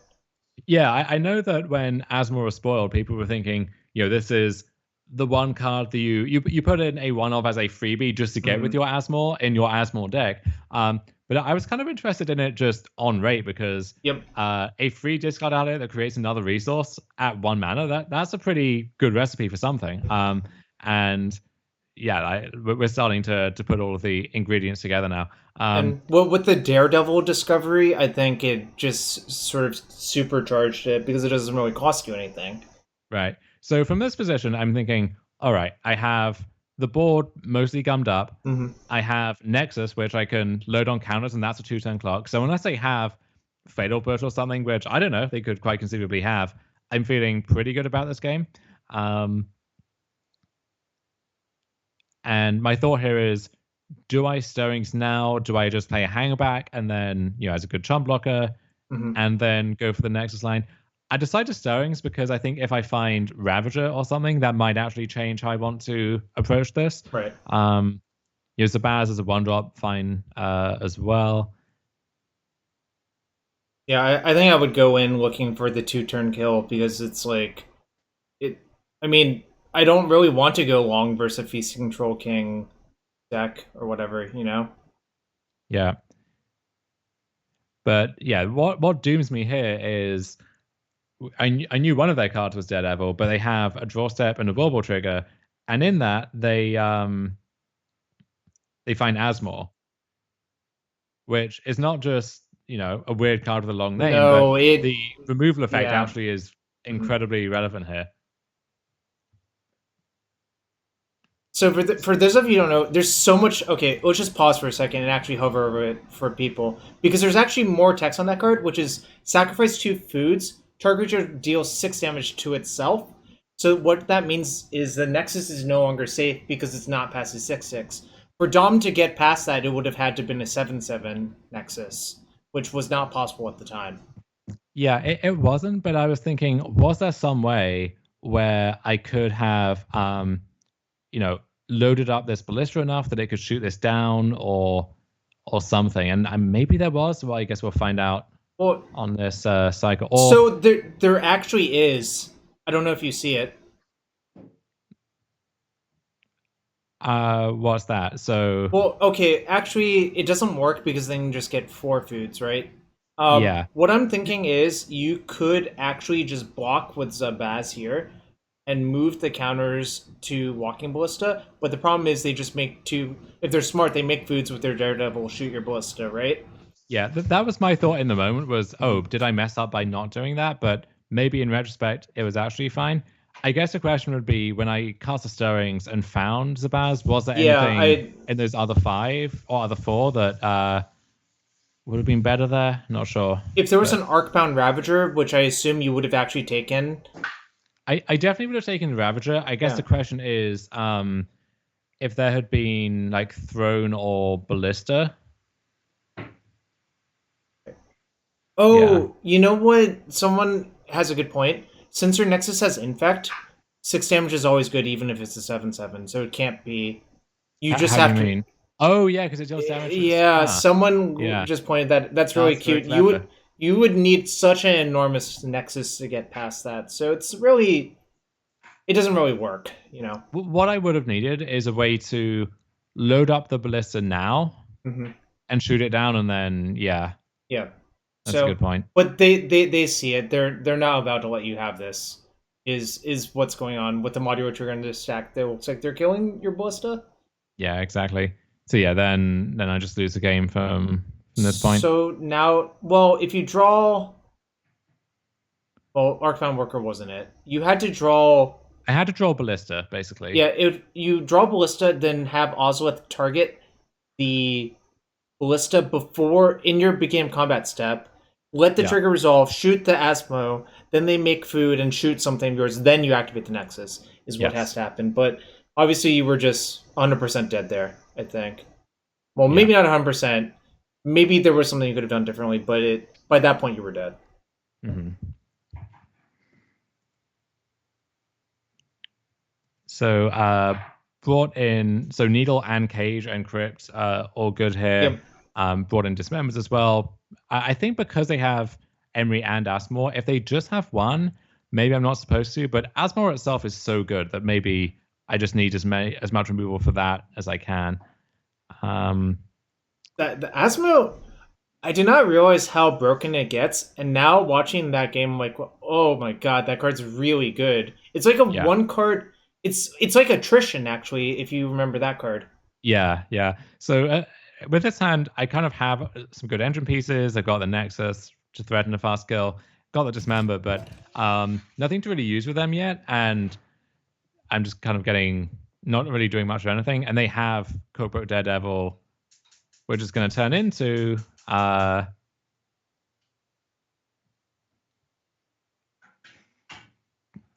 Cookbook. turn two Troll King. Cookbook plus Daredevil is some real nonsense. That's all I'm gonna say.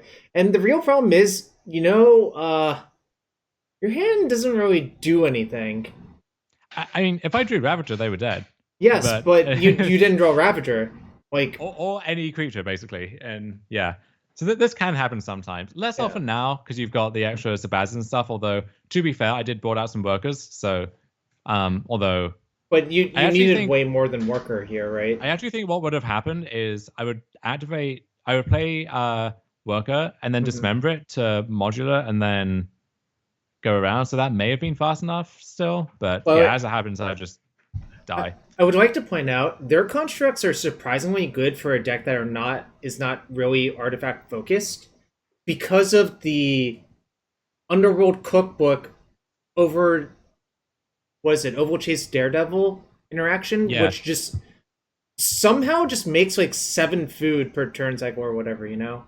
It kind of subtly is an artifact deck, even though it's not that at first glance, because it's the engine cards are artifact. They've got the oven and the cookbook, and they're making a ton of food. And they have Saga, which there might be other stuff they can fetch, and they basically need to have a certain artifact density for Emery in their list anyway. So yeah, their constructs are going to be very big most of the time. We move into first round of top 8 here against the Magoose. Oh, so that last round versus the Asmo deck was just for seeding / doesn't matter because it's MTGO, so if you win or lose, it didn't actually matter. It is for EXO, the tournament clout equity, I suppose, but... then you failed in that regard. The dream is dead, yeah. All right, I actually took a look at Sebastian's deck, just browsing deck lists earlier, and splashing Urza Saga into your blue-white control deck is not the most obvious thing because you'd think, okay, you need all of your lands, but Urza Saga is just so broken that like maybe it's just correct, Well, the thing is imagine a control mirror where one player has Urza Saga and the other one doesn't. Oh, yeah. It's just so massively... It's like the best V2 Ghazi of all time or whatever, right? It's like Urza's Factory, except 10 times as as scary. And you even get the card back because usually you're fetching a Bauble or a Brainstone even or something with that third chapter. So yeah, even in a deck like that, the card is just bonkers. But at this point... I know the name, of course. No idea what they might be playing. So that person has a very wide range of decks. Yes, I thought I remembered them playing like Ponza or something like that recently, or maybe Dread. No, who knows? Honestly, they're all over. Yeah. Yeah, but decent-ish hand, a little slow. I figure I can keep it, and they mod to 5, so a little hopeful on that account. That's a lot of selection, at least. Yeah. And you're like, what the hell's going on here now? Well, when I see the map, I think it has to be Urza Saga, right? You drew Scales, which means you do want to play the Reborn on turn 1 instead of playing one of your 1-drops. And it gets Force, pitching another Force. At first, I was thinking it was like an actual Urza theme deck with Urza itself and then Urza Saga. Like that would kind of make sense, but they started on 5 cards and had to pitch to Force, so they're just so down on material now. Okay, this looks like a control deck that happens to have Urza Saga in it. Right. They did not reveal Lurrus, right? They didn't, no. Okay, so the baubles are just there to pump up Saga / be Mishra's Bauble, I guess? Yeah. I did wonder as well, like, if they are a Saga deck, maybe they have Bauble, Brainstone, and Terminus. So I was trying to keep that in my mind as well. Okay, so actually, by them conceding here, it's very unlikely they have Terminus in their deck, I think. Or they think they just can't beat the Nexus. But either way, I kind of think this is a slight spew for a lot of people to do. You It should just is. not concede in these situations because it reveals so much about how your deck is constructed. I guess it's weird because they know that about their own Mhm. deck, right? But if they're thinking about what I must be thinking, it would make sense for me to be somewhat scared Mhm. of Terminus with this setup if I'm Right. actually putting in the work to puzzle this out.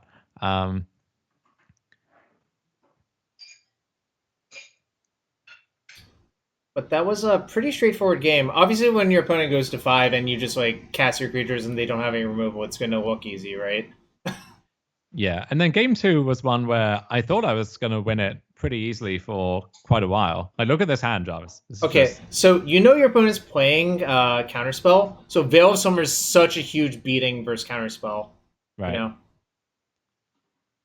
Oh, they have Opt in their deck. Opt and Urza Saga and Bauble. That's a lot of selection. I guess that's what's going on here. Wait. Oh, it was Llanowar Reborn. Yeah. Okay. So I figure I can take a setup turn here to try and play big hangerback with Veil Protection and then establish my own Saga as well. The downside, I think, of that play is Path to Exile or Solitude or something like that. It is. I think those cards are going to be decent against me, regardless. So, if this hangerback comes in, did I think I did graft on her. Okay. Yeah, I think that's So I get to fine. Veil the counterspell, and this is after I think they did Mulligan at least once this game too. Right. So I'm feeling pretty good about my spot at this point, unless they had like Wait, maybe Jace bounce. they also. Yeah, Oh, there's the path before you get to Throne of Geth out. yeah. So that's unfortunate, but I'm still quite liking my spot here, right?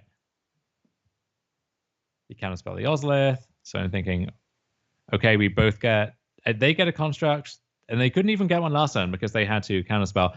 And I do it now because Yeah, I'm smart. Yep. but they fail to ruin my Saga, which is annoying. And now I have this and I have a Nexus, so maybe I have some stuff going on. Um, I do this now because this is actually a 2-turn clock with double scales proliferate. Mm-hmm. But Teferi's here to ruin another game. Yeah. I think. And look, Yeah. this is kind of cute too, right? Make a thing, untap the Teferi, make another Holy thing. moly! Yeah, that's really cute. I mean, I think it's too late for them to do it this game, but that is a lot of value, you know. I think they do actually do it this game, but we're just kind of lagging here a little. Oh no, it's on chapter 2, so they can do it if they want. That is because there's a pithing needle on Inkmoth Nexus. Someone was asking why you didn't kill with the Teferi with your Nexus. You would have Right, loved to. obviously would have done that. This Nexus would have probably killed the opponent by now. Honestly, if that was what was. Yeah. And I think I mean I don't know what's in their hand. I think I'm still in good shape if I draw like any threat this turn, but as it stands, it's not to be, and I just So die very quickly to these constructs. honestly, that pithing needle looked really good for them. Plus the Field It of did. Ruin on your Urza Saga. And So and look at this. Before this saga goes off, they're going to get to make another construct, and now they have 3/4/4 constructs, like at minimum, and that's just I'm dead. I need to. Current Orb. And I think I actually, yeah, So that's to just prevent them from dying to like a weird walking ballista kill, I guess, right? right. Which 8, Doesn't 9. seem. I would have a 6/6 ballista, so they would still be in good shape. But yeah, wild. So I think I would describe this person's deck as blue-white control splashing Urza Saga, which is fine. You know, Urza Yeah. Saga is that powerful, which is. I think I actually read the SCG top 8. That was it. You or Ari who wrote? Oh, it was Ari, yeah. Ari put Urza Saga way too low, but obviously I think he didn't. he said that like after it was published as well. But Maybe that was the obviously case. we have the benefit of having played against and with it, you know, a bunch now this past weekend. That now we're just like, yeah, Urza Saga is a ridiculous Magic card. Right? Yeah, I think that's just publication deadlines more so than anything else. But Right. I mean, I'm recording with him after this, so I will be strongly making the case there as well that that this That's card fair. is messed up. So I'm thinking, I have Saga, snapping it off. I have some other good tools as well. I mean, But really, this matchup is just all about this card. I mean, yeah, from both sides. Prismatic Entity, a nice pickup. I've been impressed with that one in Legacy as well, by the way. Because one thing that card does in Legacy that the blue-white decks didn't have access to was a clean answer to Clothis, Yes. Yeah. which I think is just it's kind of insane how important that is. Is it better than Council Judgment there most of the time? Yes, I guess because this deck has like well, Delver or Ragavan no, or no. whatever. But So. the other thing is, it scales better because if you need to kill a 1-drop, you play it for 1 mana. Yeah, right. Council's Judgment. The problem with Council's Judgment is it's very inefficient. Yeah, so my Saga does get fielded, but I get to make a contract in the meantime, so can't complain too much. I mean, and so at this point, maybe this is overexposing me to Supreme Verdict or the Terminus, which we now think they can't have. right. I figure if I get swept, I'm actually in kind of a rough spot regardless. And what I don't want to happen is I hold back, and then they have like Snapcaster Prismatic Ending or something, or a Path, and then yes, they have the Snapcaster for the ending. So it makes your play look really good. So that eats the contract. But now this turn, this is a nice turn here. So yeah, this is really good, obviously, because I wonder if are they dead? 1, 2. They're not actually dead, but it's close. Yeah. Also, I think you're supposed to respond. Oh no, I guess you're concerned about. Oh no, you did respond with Pendelhaven activation. That's what I was hoping you would do. Yeah, because the Veil actually is not going to do anything there. I agree. Do you get the land or do you just shoot them? You probably just shoot them, right? Yeah. I decide to shoot them, yeah, because I figure if I put them to 3, even if there's removal here, I put them to 1, and then the 1/1 Ballista is enough to do it. So I guess knowing they have a Zero could change. I don't know. M. Gotzi says your opponent streamed the entire challenge. There's no terminus. Interesting. Yeah. Obviously, Dom didn't know it at the time.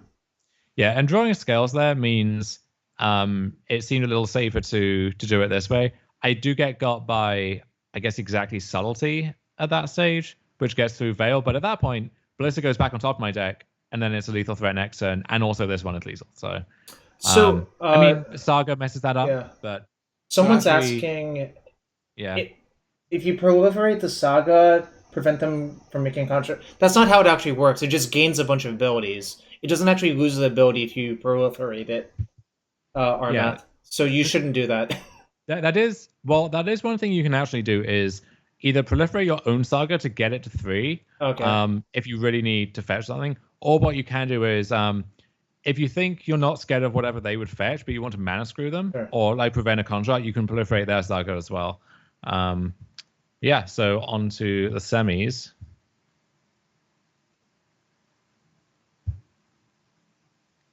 And we are against Claudio. Noted Pioneer player, right? Yeah, but better known as, Pioneer expert and Pioneer Niv expert specifically. Just constantly running with that deck.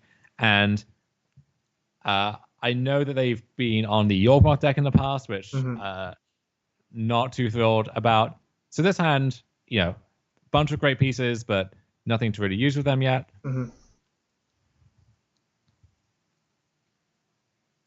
So confirmed Yawgmoth deck. Their draw is pretty good this game, and you don't have much going on. Yeah, I figure they don't have the York yet, maybe, but they could have Cord. Hold on, you played the Throne instead of making a construct? Do you think that's correct? Yeah, I figured the construct by itself is not really getting anywhere against 2 Undying creatures, and the Throne sets up lines where I can, with Scales and Ozolith, I can make a lethal Ink Moth if they just don't have anything. Got it. But as it happens, they have York. Just you're mega dead. You're what was that, like turn 4 you were dead on? Yeah, I mean the York deck, I think that is its fundamental turn, and often what often happens is turn 3 they put York into play and they don't actually kill you immediately, but they just mow down all your stuff and draw a ton of cards, and the game's out of reach. I was going to say your deck structurally, if they kill off your stuff, you're functionally dead, right? Yes, and even just York in play means I can't load up on a Nexus or whatever as well, so it's a big problem. So I bought in I think I bought the Crypt back in for game 3, but I bought in Needle, Cage, obviously, and then Dismembers. Really wishing I had the 4th Dismember, but it's not actually that good all the time against York, where you need it to kill their York, but they're going to still draw a bunch of cards and kill yourself in the meantime. And then if they get to untap, they probably have enough to kind of short combo you again. Pretty good hand. This hand also kills very quickly. And, like, Ballista being interaction for his stuff actually matters, I think. Right. Stirring's there because if I find Saga, I'm going to want to play that as my land onto. And then the Ozlith, I have no immediate use for it. And, you know, there are reasons where I might want to Stirrings into something and then cast it. Just Ballista taking down Hierarch there. Get a big Zabaz.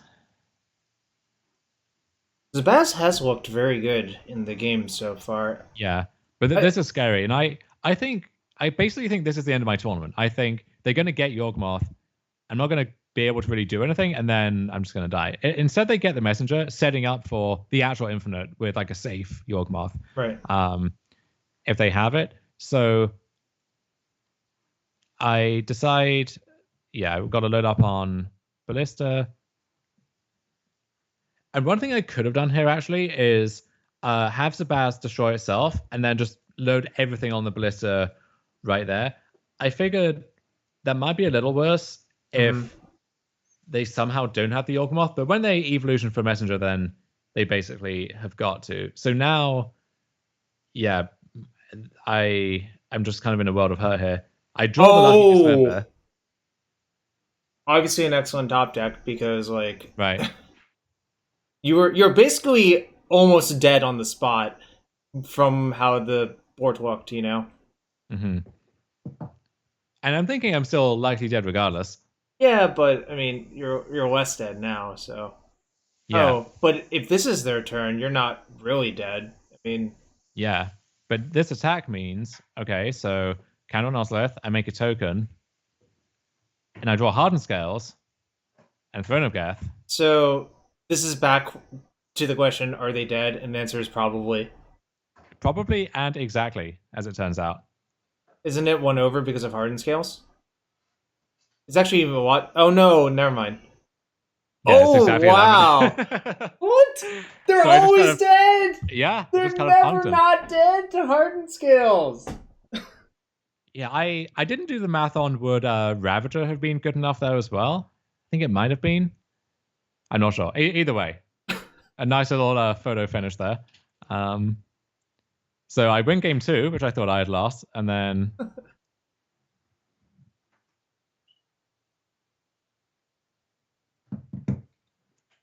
see if we can bring up game 3 here. Might need to restart Modo. Yeah. Yeah, you do. Oh no! Main navigation. Don't toy with me like this. Okay, I guess you don't. Kind of looked like you did, but...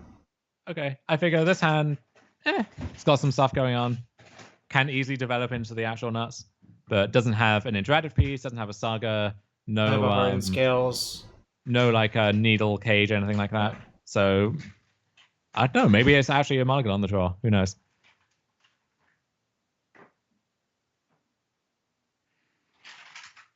And Depot potentially is quite nice. And Zabaz as well. So I actually have a lot of stuff going on. And I figure here, if they somehow don't have Yorg, I guess there's no way they can't really have nothing. Like, it's either Yorg or it's something that interacts with my board. But this is actually incredibly close to being lethal, as it is. Especially with the Nexus.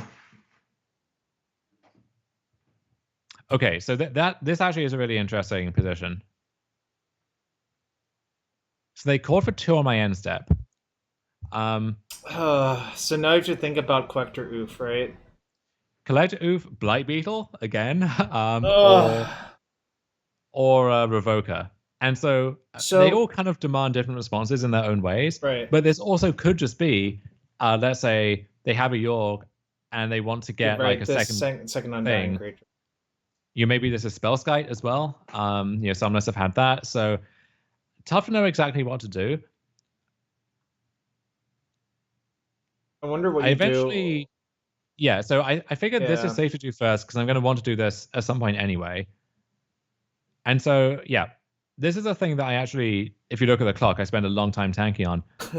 Right. I figure at this point, one way I could win is if they do this and they have the Yorg, but I get to shoot down their wall, and then if they don't have the fourth land, which is kind of difficult for them to have, actually, because between Blooming Marsh and then whatever mix of like County Garden or other nonsense is in the deck, there's just not a very high quantity of those lands. And they haven't played a Blooming Marsh yet. I think that there's a chance that like this actually steals a game that they would have locked up otherwise. It obviously sucks if they have Evolution into Yorg or something, but I figure in that spot, I'm going to be in rough shape regardless, but maybe that's wrong. Like this is, I think, the decision that I agonized most on in the entire tournament. So if anyone has thoughts on that, would be interested to hear them. So even if they have Yogg here, can't you just respond by putting a bunch of counters on your Ballista and just shooting one of the guys so they can't do the thing? Or do you have to shoot both of them? I can do that. I would probably have to shoot both of them, but so it looks like this is what's happening because they're obviously getting Yawgmoth, right?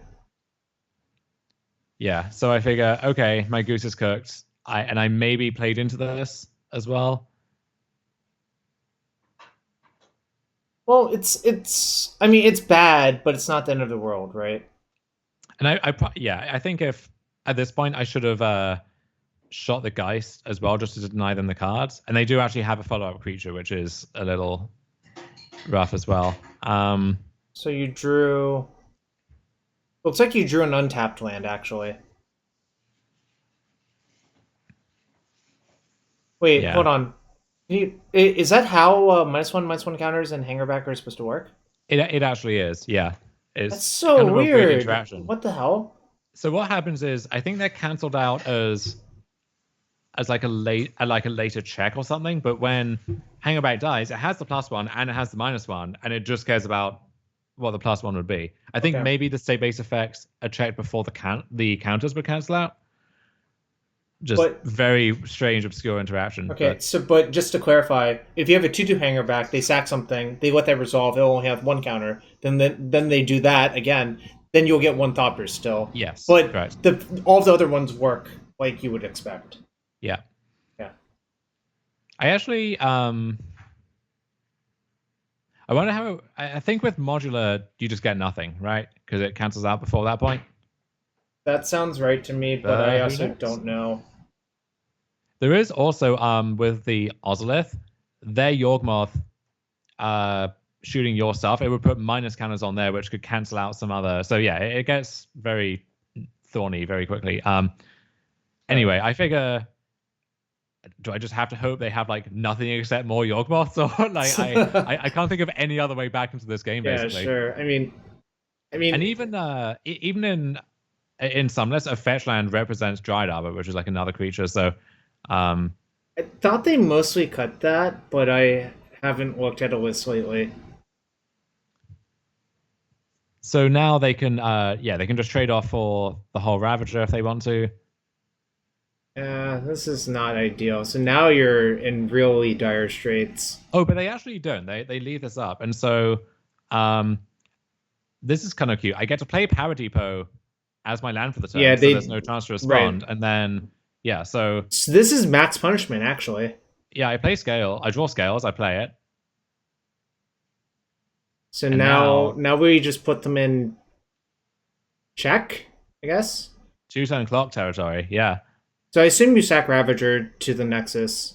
Yes. Modular into the Nexus, because like doing anything else just makes no sense, because I mean you're not going to win a long game versus Yawgmoth, right?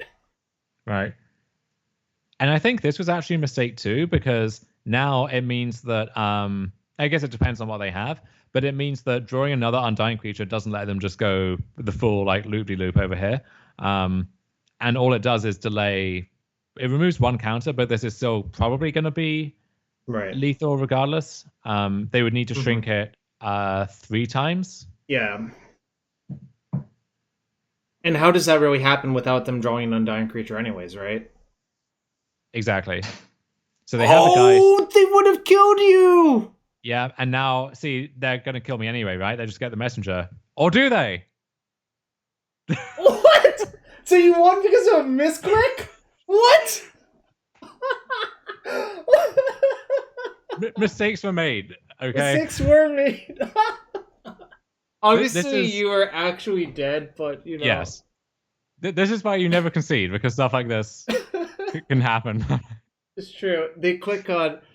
This is whenever I play a match on MTGO with those searches. I double highlight the thing to make sure it's the right thing, so that doesn't happen, because that is such a tilting way to lose. You know. Yeah. You really have to like drag out the corner of the window to make it Right. expand properly. Don't let this happen to you, people. Anyway, so back to the finals now for a rematch against the Cascade Footfalls deck from earlier. So, in general, do you think this matchup is? How do you feel about it? I honestly don't know. Weirdly enough, the more popular Cascade deck is Living End, which in some ways is harder because, you know, instant speed Wrath of God. On the other hand, you have Arcbound Ravager, which always has been a traditional foil to the Living End deck. And that can even work to your benefit sometimes if you have like a full board and the Ozolith, and then you just like stack up stuff there and then move it around. Your Hangabout Walker on board, very good against Living End. So I don't know, actually. But this version, they are scarier in some respects, but also if you can just beat the board, then you're usually good to go. I feel like if you have a 5/5, you get so much better off. Yeah. Or if you have a hand that looks like this, obviously this is close to the nuts, I think, right? Oh yeah, this hand is just obscene. Yeah. And also, I don't think most people do this. I don't think most people play Dead Gone in the deck, right? It varies. It's usually either Dead Gone or Fire Ice, I think. Yeah. And I think Fire Ice is more popular because it's just a more powerful card, generally speaking. But know that Dead Gone, Fire Ice, and the Bonecrusher Giant all only deal 2 damage. So having a 3/3 actually is surprisingly resilient against them. You know, they need to have exactly Brazen Borrower. So this gets Petty Thefted in response to the Ozolith. Makes sense. But now, like, look at this. I'm fully going off here. You mean you're playing a bunch of Wild Nicaddles? I am. They're not Arcbound Workers. They are Wild Nicaddles that move over. That was a ban card in Modern at one point, somehow. Yeah, and now it's illegal, and like everyone's like, haha, lol, Wild Nicaddle. Yeah, so look, this is 10 power on turn 3, and it's going to be just not even remotely close to... Wait, I feel like they're very close to dead to this Zabaz, actually. Mm-hmm. So I think, do I get another Zabaz here and legend roll it up? It looks like you...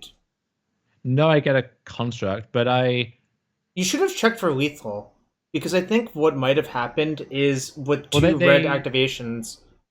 They can just charm block, but yeah, with Oh, right, never mind. It doesn't fly automatically. No, it doesn't. Which I did actually charm attack Zabaz at one point in this tournament, which we may have covered already. What the hell? Your opponent's just like 1,000... Yeah, look, I have a 19-19... On turn 4... They actually miss. They open it themselves up to lethal here. That's crazy. I don't think they realized what... Yeah, but if I had made the construct, I could also just make the worker and then have the double activation open. Right, that's what I was thinking about. Yeah. Either way, I figured this turn, they basically have to charm both of my creatures. And at that point, what's the advantage in doing that over just having the construct there, right? But either way, they are comically dead, and we are up a game.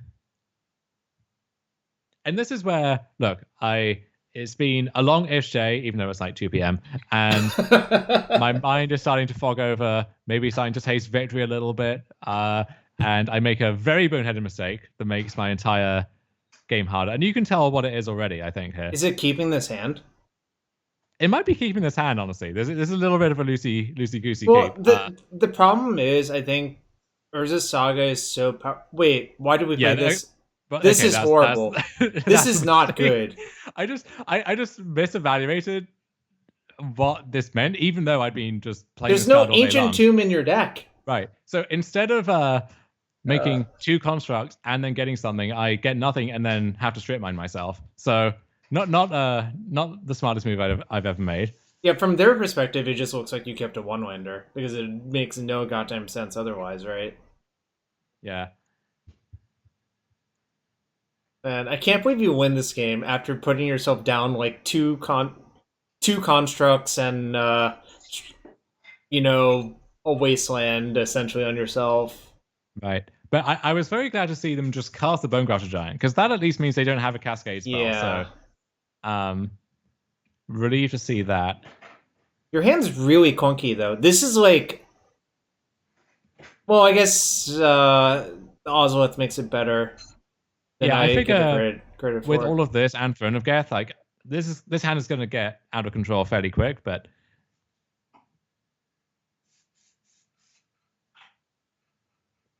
I can't believe that you win this game after like just sacrificing a bunch of material for basically no gain. Just the ultimate flex. Well, you know how they say the Queen's Gambit, where you sacrifice a pawn to gain something? You just didn't even run a gambit. You just sacrificed. And yeah, hardcore subtlety is kind of brutal here as well. Yeah, it's the old cryptic command dilemma. But, I mean, you're not going to not cast it, right? And I assume we're leaving up the charge on the... Yeah. Well, yeah, of course, because you can't. Yeah, I'm intending to... I would like to be able to block with this and then activate, but instead this gets tapped, and they're starting to play this kind of fish game over here. Rug Flash? Teamer Flash? It is funny that if they have Anger of the Gods, they can't really cast it here because it just eats their board and then everything goes on. And you have Welding Jar? Well, that too, yeah. I mean, like, literally casting Anger of the Gods is just -2 pieces of material for them for literally no gain. So, yeah, it doesn't make sense. All the angles covered. So now I figure this was actually maybe a mistake making the Thopter now, because I'm intending to charge this at some point regardless, and if I wait, that means there's not really a good chance to fire both of these. And so I decided to Welding Jar to save my Ballista, because I think it's a good repository for all of these counters, and it's threatening some nasty stuff with Throne of Geth. This is one of the games where if they had Cryptic Command in their deck, it would actually be very scary, I think. Yeah. And I actually just skip through this and don't put a counter here, but I think it's actually better to get the servo just to fog this attack. Oh, I thought that was intended on your part. Well, I I swore as I did this because I thought I just missed it, and then realized it was the right thing to just let it happen anyway. So the accidental correct play. Yeah. I will say these adventure creatures are looking pretty good, but that's I figured here fizzling the Stomp to get rid of the Giant was better than having the one counter on the Ballista. Agreed. And now we're gonna just dump the counters back onto the hanger back, right? Mm-hmm. Can we just talk about how nonsensical the Ozolith is? Like, it's just good. I don't really like. Actually, the first time you read that card, I don't think anyone actually understands what it does, right?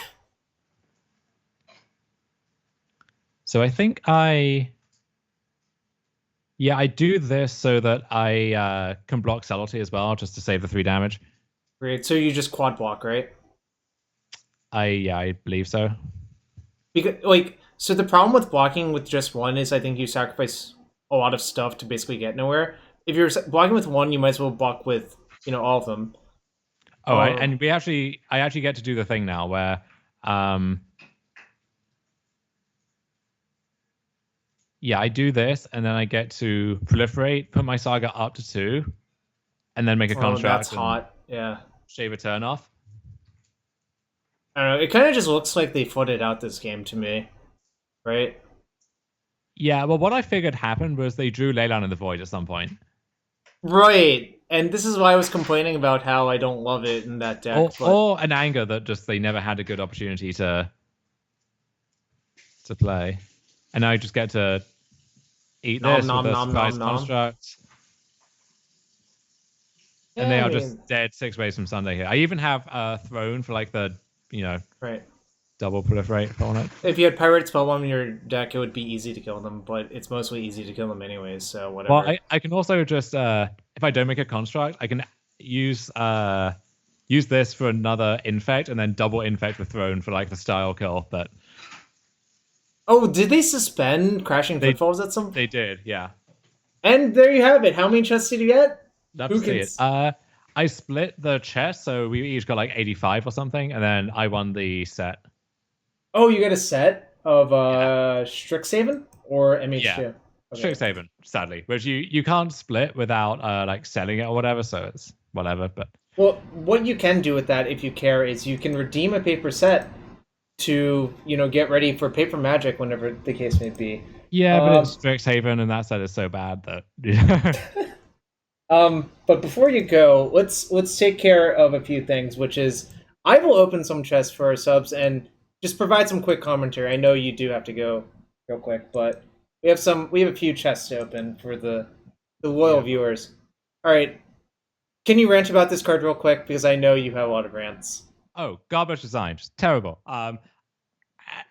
Not to repeat myself over and over again, but like you're trying to push tribal stuff. Tribal decks are cool. People like them. The gameplay usually is pretty good because they're weak to just the bolts and the pushes that everyone is going to have in their deck, and they're a much more interesting implementation than the usual like play a big thing, play another big thing, attack you and you die. And so in a set where we're going to try and push these decks into viability, why not just hose all of them for the rest of time by printing this just like bullshit mess of a card? Well, it's also like you would think, all right, so one form of counterplay might be I'm going to try and remove the 1/1s from my deck and get some 2 toughness creatures in there. But those can't even attack into this anyway because it has Death Touch. So they just play a second one and it doesn't matter anyways. Right. So it kills everything and then is guaranteed to trade with something else. And it's not even like Engineered Plague, which is a narrow enough card that you would board it in only at specific times, which maybe I could see reprinting. Mm-hmm. This card is just good enough that you will bring it in against other decks, like stuff that it isn't trying to hose. So in like Abzan Mirrors, for example. All right, I'll bring this in. It'll hose all their Lingering Soul tokens and then trade with their Tarmogoyf. Can we talk about how Phyrexian is a type now, too? So Infect is completely hosed by this card? Oh, they had it coming. That's fine. Oh, okay. That's where you draw the line. They had it coming. Yeah. It's Phyrexian on Phyrexian violence. All right. Okay, we have 3 more. So, okay, talk to me about Dread, which has a similar sort of name to Grief. Which one of these is better? Yeah, this was the original Lauren like single word emotion or I guess personality trait cycles. Which is kind of a cool concept, but I think it was only Guile that ended up seeing any play at all, right? Vigor is an EDH staple, I believe. Sure. How about Mu Yangling, Sky Dancer? I'm not going to make you say it because it's not that easy to pronounce. Oh, is there some like tonal stuff going on here? No, but people just butcher the pronunciation even without the tone. Yeah, I thought this card was going to do more in standard than it did. Just never really showed up anywhere. Yeah, the problem is I think it's too small ball is the actual issue. Yeah, that makes sense. Got another one? I don't know. There's not much to say about this one. This is from Eventide, I believe, right? Yeah. Yeah, Chroma kind of slapped. This was the precursor to Devotion, which they then kind of reskinned and upgraded. All right, we got one more. Let's make it a banger. Okay, tell me something about Medomai the Ageless. Oh god, there's some combo with this and you need to be able to take another turn. Oh no. How does it work? It's like every other Does it actually do anything? Yeah, I don't know. It does something. I just can't tell you what. I'm gonna search Medomai combo quickly. Oh, 4/1 exert. That's what it is, apparently. Oh yeah, you just take a bunch of extra combat steps. Oh, it's Ilhag. Yeah, okay, because that puts it in attacking, and then so it's still dealing damage, but it's not being declared as an attacker.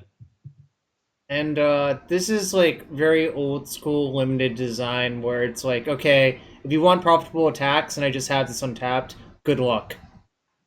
right? It's just you just sit there and like kind of stare. Because if you only attack with a small number of creatures, they just get good blocks. If you attack with everything, they just fog you and kill you, right? The thing is, this is in the era of core set design where every card is a reprint. So Right. they had to know, all right, no one's going to play this in constructed.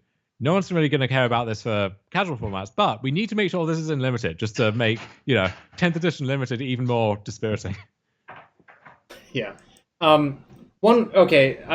Just one more thing, as Columbo would say. What are the suggestions, quick changes you would make? Cut reborns for power depots? So read all about it on SUG Premium this week or next week if you're not a premium member. Okay, fine. Or listen to my episode of Dominar of Judgment with Ari being recorded in about half an hour from now. But the short summary is one choice you want to make is, do you want Rightful Lurrus? And that's the most common question I got is, why not Rightful Lurrus? And the short answer is, like, Lurrus is actually very hard to cast. And it's not trivial to work a bunch of white sources into the deck, even with the Springleaf Drum, which I would add back in probably over the Welding Jar, actually. And with the red, I think the red ability on Zabaz is generally stronger than the white one. And I think what I would do is, because this mana base was very rough, the Stomping Ground should definitely be Grove of the Burn Willows, and probably some of the other forests should be groves as well. You could also work in either a second Pendelhaven, the first Yavin Maya, or a Okina, Temple to the Grandfathers, which still has the longest name in Modern, despite Asmarano, Mardica, Dicina, Colica. You've been practicing that, haven't you? It just rolls off the tongue, Jarvis. And then I think Reborns into Depots, Phyrexia's Core into a Blinkmoth Nexus, and then in the sideboard, cut Runnerfowls for Fourth Dismember, and then I think I was going to cut a Veil as well and add some Chalice of the Voids, just for the Cascade decks. Makes sense. Yeah, I don't know. It sounds great. Personally, I'm probably not going to play this. There's a lot of nonsense to get up to in Modern. But I look forward to seeing if you manage to win another challenge with this, perhaps. I'll be trying some different things and branching out, I bet. I think this deck it is very good. I don't think it's necessarily going to be a top contender at all times. And it does actually suffer a lot of splash damage from stuff like Leyline of the Void, or I think Force the Figure is an excellent card to have in your deck for this week. Yes. Yep. But I think it's just a good deck, ton of fun to play. People seem really excited that Scales was doing well again, and I can't blame them. It's a favorite of mine as well. So that they can use this as a starting point. And yeah, I'm sure I'll be sleeving it up again at some point soon. Yeah, I know you were a fan of it in Pioneer, and you were sad when it basically got soft banned because they took away really its best card. But Ballista was framed. Take Heliod with you instead. Yeah. Glad to see that you did well. Glad to see that. Well, maybe you got lucky in certain parts, but that's how every tournament goes. Dom and I will be back on Wednesday because I do want to go over the legacy matches. Spoiler: you're going to see a lot of Modern Horizons 2 in that, Modern Horizon 2 cards in that format too, because as Dom and Ari said on their previous episodes of the podcast, this set really is just a seismic shift in a lot of formats. Yeah, and Urza Saga making itself felt in Modern, Legacy, and Vintage. One of the best cards now in all three of those formats somehow. I don't know what the Vintage deck look like, but you don't really have to imagine very much, because freaking with Moxen, just think about it. It's just you just Black make Lotus. 9/9. Man, Sensei Savati Shot. Yeah, so it's already shown up in combo shops, where the usual shop stuff alongside, Map, Mirage Mirror, Thespian Stage, all this other nonsense. And then the deck that won the Sunday Challenge, I believe, was in the hands of Michael Bonder, was PO with Urza Saga, right? Where you have a ton of artifacts. And then this is a way that just grinds through any kind of artifact hate, collect oof, you don't care, shrug it off. Against Bug, for example, that typically was tricky sometimes, where they would just play a Tarmogoyf and start clocking you, and now you have two constructs that are bigger than Tarmogoyf. It's just. I think insane. This is the card that Bryant Cook has been looking for anti-hate, and he'll be. Wow. Yeah, I hadn't even thought about No. I meant in PO and Vintage. that. Okay, In okay. Legacy, I think you But can. maybe. Well, the problem is I've already started accounting for that deck in Legacy. There are a lot of really good ways to kill constructs and other cards if you really want to. Legacy Meltdown comes to mind, and so does Yeah. Pulverize. If you want a nuclear option, Hercule's Recall is also not unreasonable, but I think that's worse than Meltdown on average because, and I think Pulverize just costs too much. Frankly, like 2 mountains is so many to sacrifice. I need those volcanic islands to cast my spells. Yeah, there is, I'm sure, a busted Urza Saga LED deck out there waiting to be built as well. Well, on Wednesday we'll get more into that, but I think you want to take a rest before you have to go record another podcast. Yes. Remember, your podcast comes out every Friday, right? Yeah, generally. Yeah, so check them out. I enjoy listening to casts. Well, finally now I can drive around and play Magic with my friends on Saturdays, and must be nice. Look, you'll get there soon. You'll get there soon. Here's hoping, yeah.